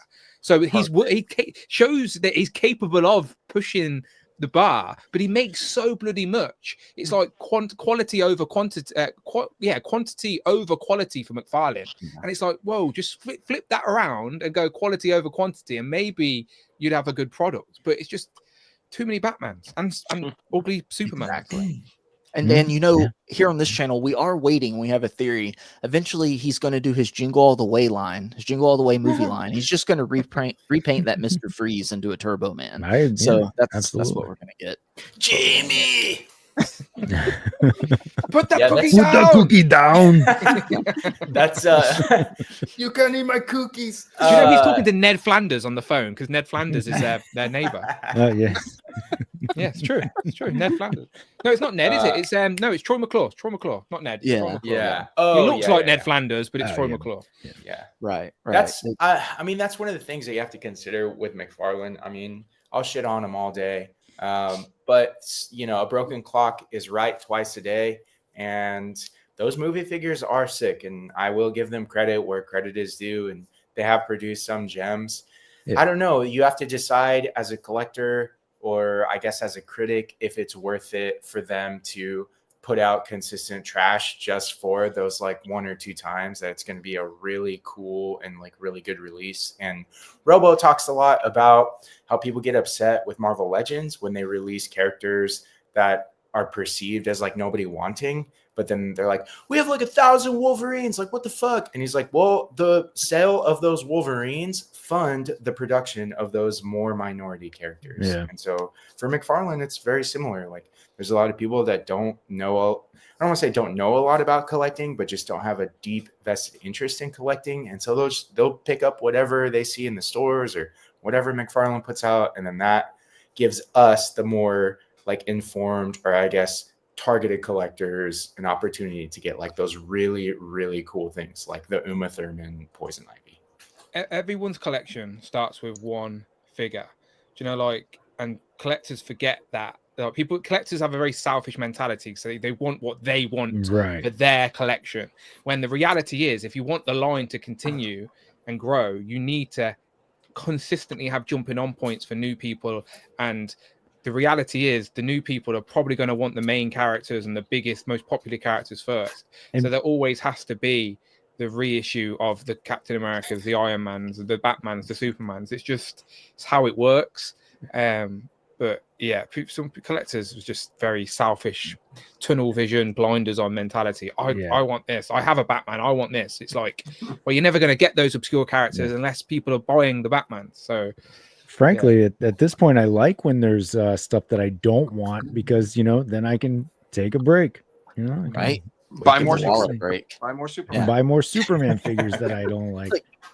Mark here says, suddenly Green Superman is looking more acceptable. Yes, I'm okay with Kenny. However many Green Superman Kenny has to buy for me to keep getting my cloth wired capes on my movie figures is fine. Sacrifice I had to make, gentlemen. Can we throw an honorable mention to the Simpsons eyes? Kurt K just threw it in the chat, and I completely agree. That was frustrating this year. Like, I love the Simpsons, and Wave 1 was a pain in the ass to get the right eyes. And a disclaimer out there for everybody: Wave 2 is not perfect either. So keep an eye out on. I'm going to be looking for She's keeping an eye on Kenny, that's for sure. Yeah. Krusty is fine. He's drunk, so now he's wondering a little bit. My Moe's eyes are perfect. His eyes are like more narrow. So I don't know. Dan, how were the eyes on yours? So mine were good. So I brought, because Wave 2 hasn't hit like regular retail yet, because the Simpsons line is made by Jakks Pacific, they do Sonic and Mario. They're actually in the toy store. We have a toy store in the UK that replaced Toys R Us, essentially, called Smith's. And there's no collector stuff. Occasionally you might get a Marvel Legend, but they never sell well because the people that go to these shops ain't paying £25 for a Spider-Man when next to it is a cheaper Spider-Man, you know? So collector stuff doesn't do well, but the Simpsons is going into those stores, which is great to actually be able to go to a toy shop and buy something I actually want. However, Wave 2 is not there yet, so I was a little bit reluctant of ordering online because of the dodgy eyes. But one of the stores in the UK, I emailed them and said, look, I want to buy Wave 2. They imported them in. I said, but can you check the eyes first? So they checked the eyes and sent me out ones that were good. So yeah, my Wave 2 are looking good. Honestly, this line, again, so much potential. I love the Playmate stuff.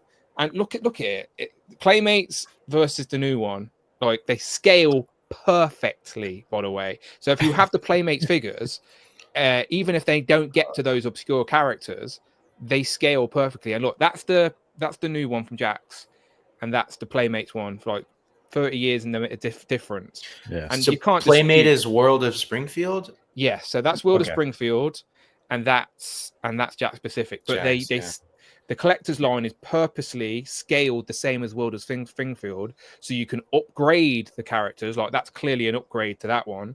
But then if they don't get to particular characters, you still can have them in the collection, just like in the background or something, and they're all going to scale beautifully. But what's great as well is the accessory scale. So like that can of beer, I can actually get this one to hold the can of beer and stuff like that. So whatever. But so good. I've considered going back and just getting like the diorama pieces that's come with some of them and all that. Yeah, just for like background pieces. The elements, the world. That's why they called it the World of Springfield. Like they were trying to build the elements, the interactive parts. Like see that little clip at the bottom used to clip in and they used to speak. But they're never gonna make toys like that anymore, unfortunately. Again, you can see what Jakks are doing with the cardboard sort of. They're trying to, I don't know, pay tribute or show homage to what World of Springfield did. But I just think, unfortunately, the budgets are so restricted these days. They can't give you sounds, loads of plastic accessories and stuff. So they're not doing environments for the 5-inch, unfortunately. But this has got to be one of my most anticipated lines of 2025, as in like to see how deep and how far they go. Like. Yeah, David, I sent you the leak for Wave 3 in your Instagram, so you'll have that. But did you hear me earlier, Alexi? The Wave 3 Homer is the baseball Homer from that. Yeah. Cut those damn sideburns.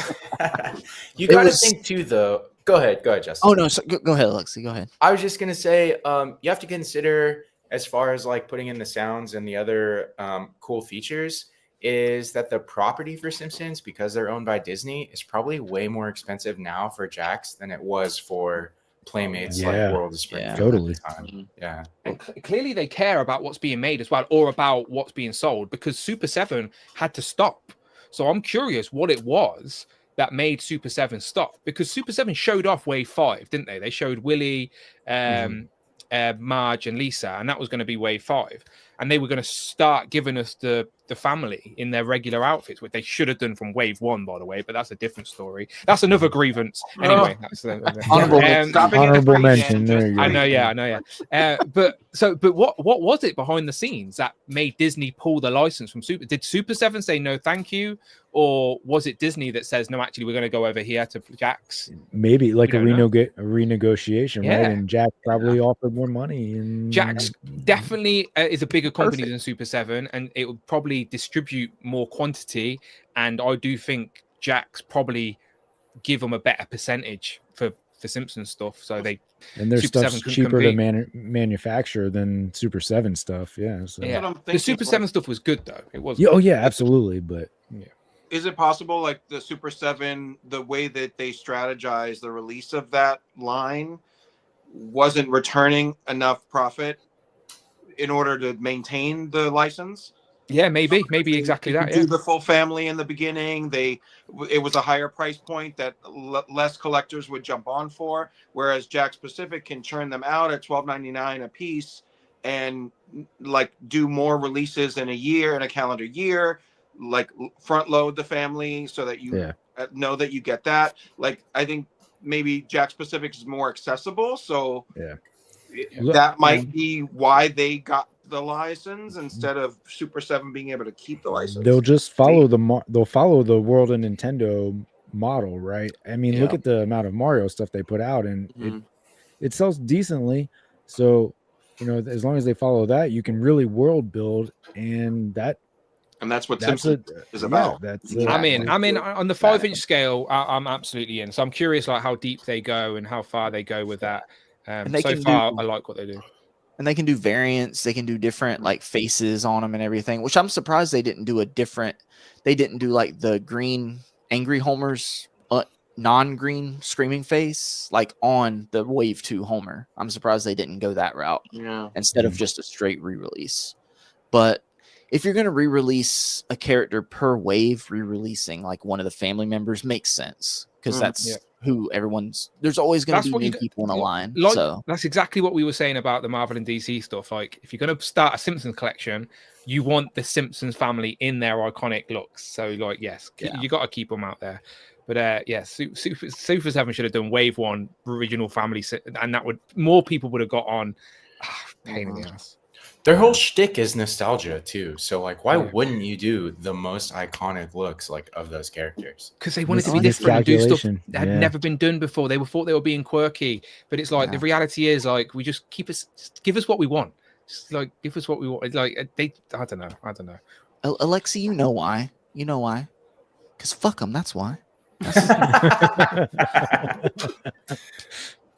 Welcome to Pop Copy. Guys, this was fun. Dan, thank you so much for coming on. I know it's late. It's probably like 6 a.m. in the morning for you right now. It's time for baked beans. It's about to be 4 a.m. I will eat baked. I'm gonna have baked beans for breakfast and send Kenny pictures. There we go. And hash brown fries. For the record, I do like it complemented the breakfast well. It's not a choice I would make on a daily basis. Americans should implement this into their breakfasts for sure. It's good fiber too, so you know. Exactly. So before Alexi, I'm gonna have Alexi do the whole member readout, but I want to give everybody a chance to plug. Dan, let me bring you up on the big screen. We want to make sure like people find you online. We need a small channel, audience for you. I need the support. I genuinely do. Dan Who Reviews. Just put it in Google and see what comes up. Dan Who Reviews. Yeah, just make sure the spaces are correct though. So. Exactly. Don't get confused with that random guy on TikTok or anything like that. There is a Dan Who Reviews on TikTok. That isn't me. That is weird. Right, but the link to if you're here watching me and you're not already subscribed to Dan, I don't know what the hell you're doing, but the link to his YouTube is down below with everybody else's links. And speaking of plugging, we have to bring David on screen. David, speaking of plugging, where can everybody find you? Well, I am not the leak, and I have never leaked a day in my life because I am properly plugged all the time. So David _Evan _Smith on Instagram, and here at Justin Collects Collecting Justified at typically 8:45 p.m. ish Eastern Standard Time every week on Saturday nights, unless there's some random takeover from a UK person with an adorable dog named Ted. Legends and Liquor occasionally on that Dan Who network, across the pond. Yeah, across the pond. Alexi, where can everybody find you?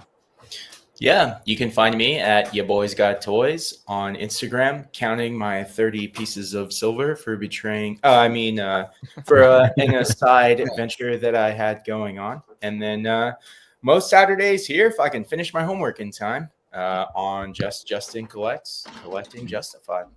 like I said, I'm pretty sure Dan got to everybody. Even Andrew probably slid Andrew an extra tray under the door, and Andrew Andrew was like, "Man, I was told gonna you, give your it to you team, for free." your team buckled quick. That's what I'm saying. Like, I would have buckled if you bribed me. We don't get paid anything on this channel, so I would I only have had 30 paid pieces in a of silver. second, in a heartbeat. Oh, God. Just throw a little money my way. You could have got out cheaper, Dan. You could have got out cheaper. And it won't let me make Kenny. There we go, Kenny. Where can everybody find you? You can find me at the club, bottle full of bub. You can also find me at GameStop buying Superman figures on the regular.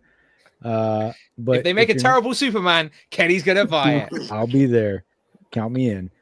Also, anywhere on the interwebs at encountered_culture, mostly YouTube and Instagram, but there are some other socials too. Even dabbling in Blue Sky. So if you're over there, come say what's up.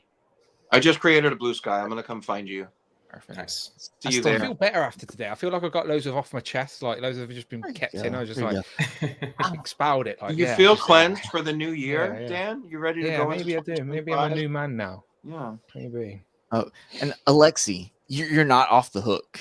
You're not off the hook. Thankfully, it's still the abbreviated list. Next week, it will be a different story. But like you got 15 new members today. We'll get to those. All right. We'll get to those. But Yeah. Alexi, go ahead and hit us with the coined. We need a coin term for this awesome segment at the end. We'll come up with something. Okay. I'm sure David will come up with something and DM it to me. Already There thinking we go. Awesome. Alexi, awesome. go ahead. Who do we have in this Plugging amazing of the plugs. Justified? So thank you so much to the Justified MVP. Again, we've got a 2-tier system, just like American Justice. And I want to say thank you specifically to Legion X. It's been a pleasure. I did join the stream late, but I assume that everyone who was here in the beginning, at least to drop a like, show some love, and then fuck off if you don't want to talk to Dan Who Reviews since he took over. Z-Man 12 Bat, Agent Z-Man. As always, it's a pleasure. I'm pretty sure you were in the chat earlier in the stream, and we'd love to have you on again. I know it's really hard to fit 2 tea bags in the same frame, but next time we can kick Dan out and you can have a whole frame to yourself. So the Justified, St. James. I don't really want to say thank you because you've created a lot more work for me moving forward when we get this list to be longer. But I do know that you've done a lot for the channel and you've done a lot for the Legends and Liquor Secret Santa on this side of the pond. So I look forward to seeing what you've given your giftee, and I look forward to seeing what you've received from your gifter. Thank you so much, St. James. Compulsive Collector. Was Compulsive, can someone please clarify, was John in the chat earlier? Was he early on? Until I started talking McFarlane, yeah. Yeah. Oh, okay. Okay. It wasn't because of the weeb shit. Because I definitely mentioned some weeb shit when I got in. Until Justin turned up, and then he's vanished. So yeah, that's what it was. That's what it was. Nice. He made one very great point. Let me see if I can find it here. While you go on, I'm not. Yeah. Compulsive Collector. I love that weeb shit. So keep up the hate because I'm gonna keep up the love. No one important after that. Christopher Allen, thank you so much for keeping up with the topics. Sorry that we took so long on number 3, but sometimes number 2 just can't get there soon enough. Displayed Once. I think we're going to do a draft on the next show, right, guys? I know Displayed Once loves drafts. So we're going to do, today I was drinking canned beer. Maybe next week we'll do a draft beer. And then Compulsive Collector is every McFarlane purchase is a bad decision, as evidenced by Kenny's list. And I'll cheers to that, John. Displayed Once. Check out the show next week. We're doing a draft. Shane Shooter, I don't think you joined us this week, but it's getting a busy time for the holidays, and I still enjoy seeing you scurrying about across the web. So I hope you're doing good, and I hope to see you next weekend. Collecting Rush, you did show up. And thank you for being here and being present and being active in the conversation. I believe you mentioned you were going to do a checklist for Power Rangers, and I'm looking forward to it because we definitely know that there's a lot of Power Rangers that could be checked off of our lists. Bring toys to work. Thank you so much, Michael. Happy holidays. I don't have to tell you that you bring so much joy to everyone that encounters you on the internet and probably off the internet too. I'm going to go ahead and say that that's a solid bet. It started with a click, Shelly. Love you, Shelly. Love that you're part of the Justified. I also don't think that you came in the chat today, but I also think that's because you're part of the British and you are in a weird time zone for this channel. So hope to see you next time. Jay's Toy Collection UK. You, like Justin, have cleared an entire cube of McFarlane Multiverse. Unfortunately, unlike Justin, you've repopulated that cube and many others several times over. And I said this last week, Jay, stop buying toys, man. Anyway, thank you so much for being part of the Justified, guys. Next week, it's going to be a lot longer list, so I'm going to need a lot more brews before I can get to it. But thank you so much for being part of the team, being part of the channel, and we always look forward to seeing you in the chat. Yeah. Cheers. To go along. Thank you, Alexi. Thank you so much. You covered up Alexi's face during that whole thing with the Kurt K channel membership thing. Like, you couldn't even see him giving that great speech. Just the voice in the background. Sorry. There we go. Just pretend that face was talking. Hold on. There we go. But yeah, Alexi, speaking of, Kurt K became a member too. So it's gonna get even. Oh, there he's back. Even longer. So and Kurt K, I'm just don't forget, you're my #1 customer.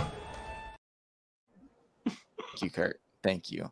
And I guess I can just go down the list real quick. So thank you to Kurt K, Zion Collectibles, Tac Toys, Cedric Brown, Byron Wong, Kyle M, Gabriel, KJ Smith, Cyber, Abagon's Collection. I think I'm pronouncing that right. Jazz D, Kevin Beatty, Super Turk 5000, Darth Primus, John Businki. I don't know. I'm with you, man. I can't pronounce names. And Joe Juxtapose. Nice. I don't know, guys. I don't know. Somebody's gonna help me out with the names. Alexi will read them so I'm much. gonna have fun with those names. There's some good names in there. Right. Alexi will definitely help us out, and I'll just copy what Alexi says. But so let me get this going. I'm sorry I was covering you the whole time, Alexi. I didn't realize. That's my bad. That's my bad. But guys, thank you so much for everybody showing up. Next week we'll be right back at our normal time of 8:45. We just wanted to help Dan out so he could join us, not keep him up too late. And St. James. Night, fellas, and good morning, Dan. Fun show. Good morning. Thank you, St. James. I will be posting my review for the Miss Marvel, Dark Miss Marvel today. Go and watch it. World exclusive, first ever review. Toys, right? No, the real deal. Thank you, everybody. It was fun. We'll be back next week with a fun topic, I'm sure. Like Alexi said, draft. I'll be in bed. I don't know. No, Dan will be in bed. Thank you, everybody. Good night. Thank you.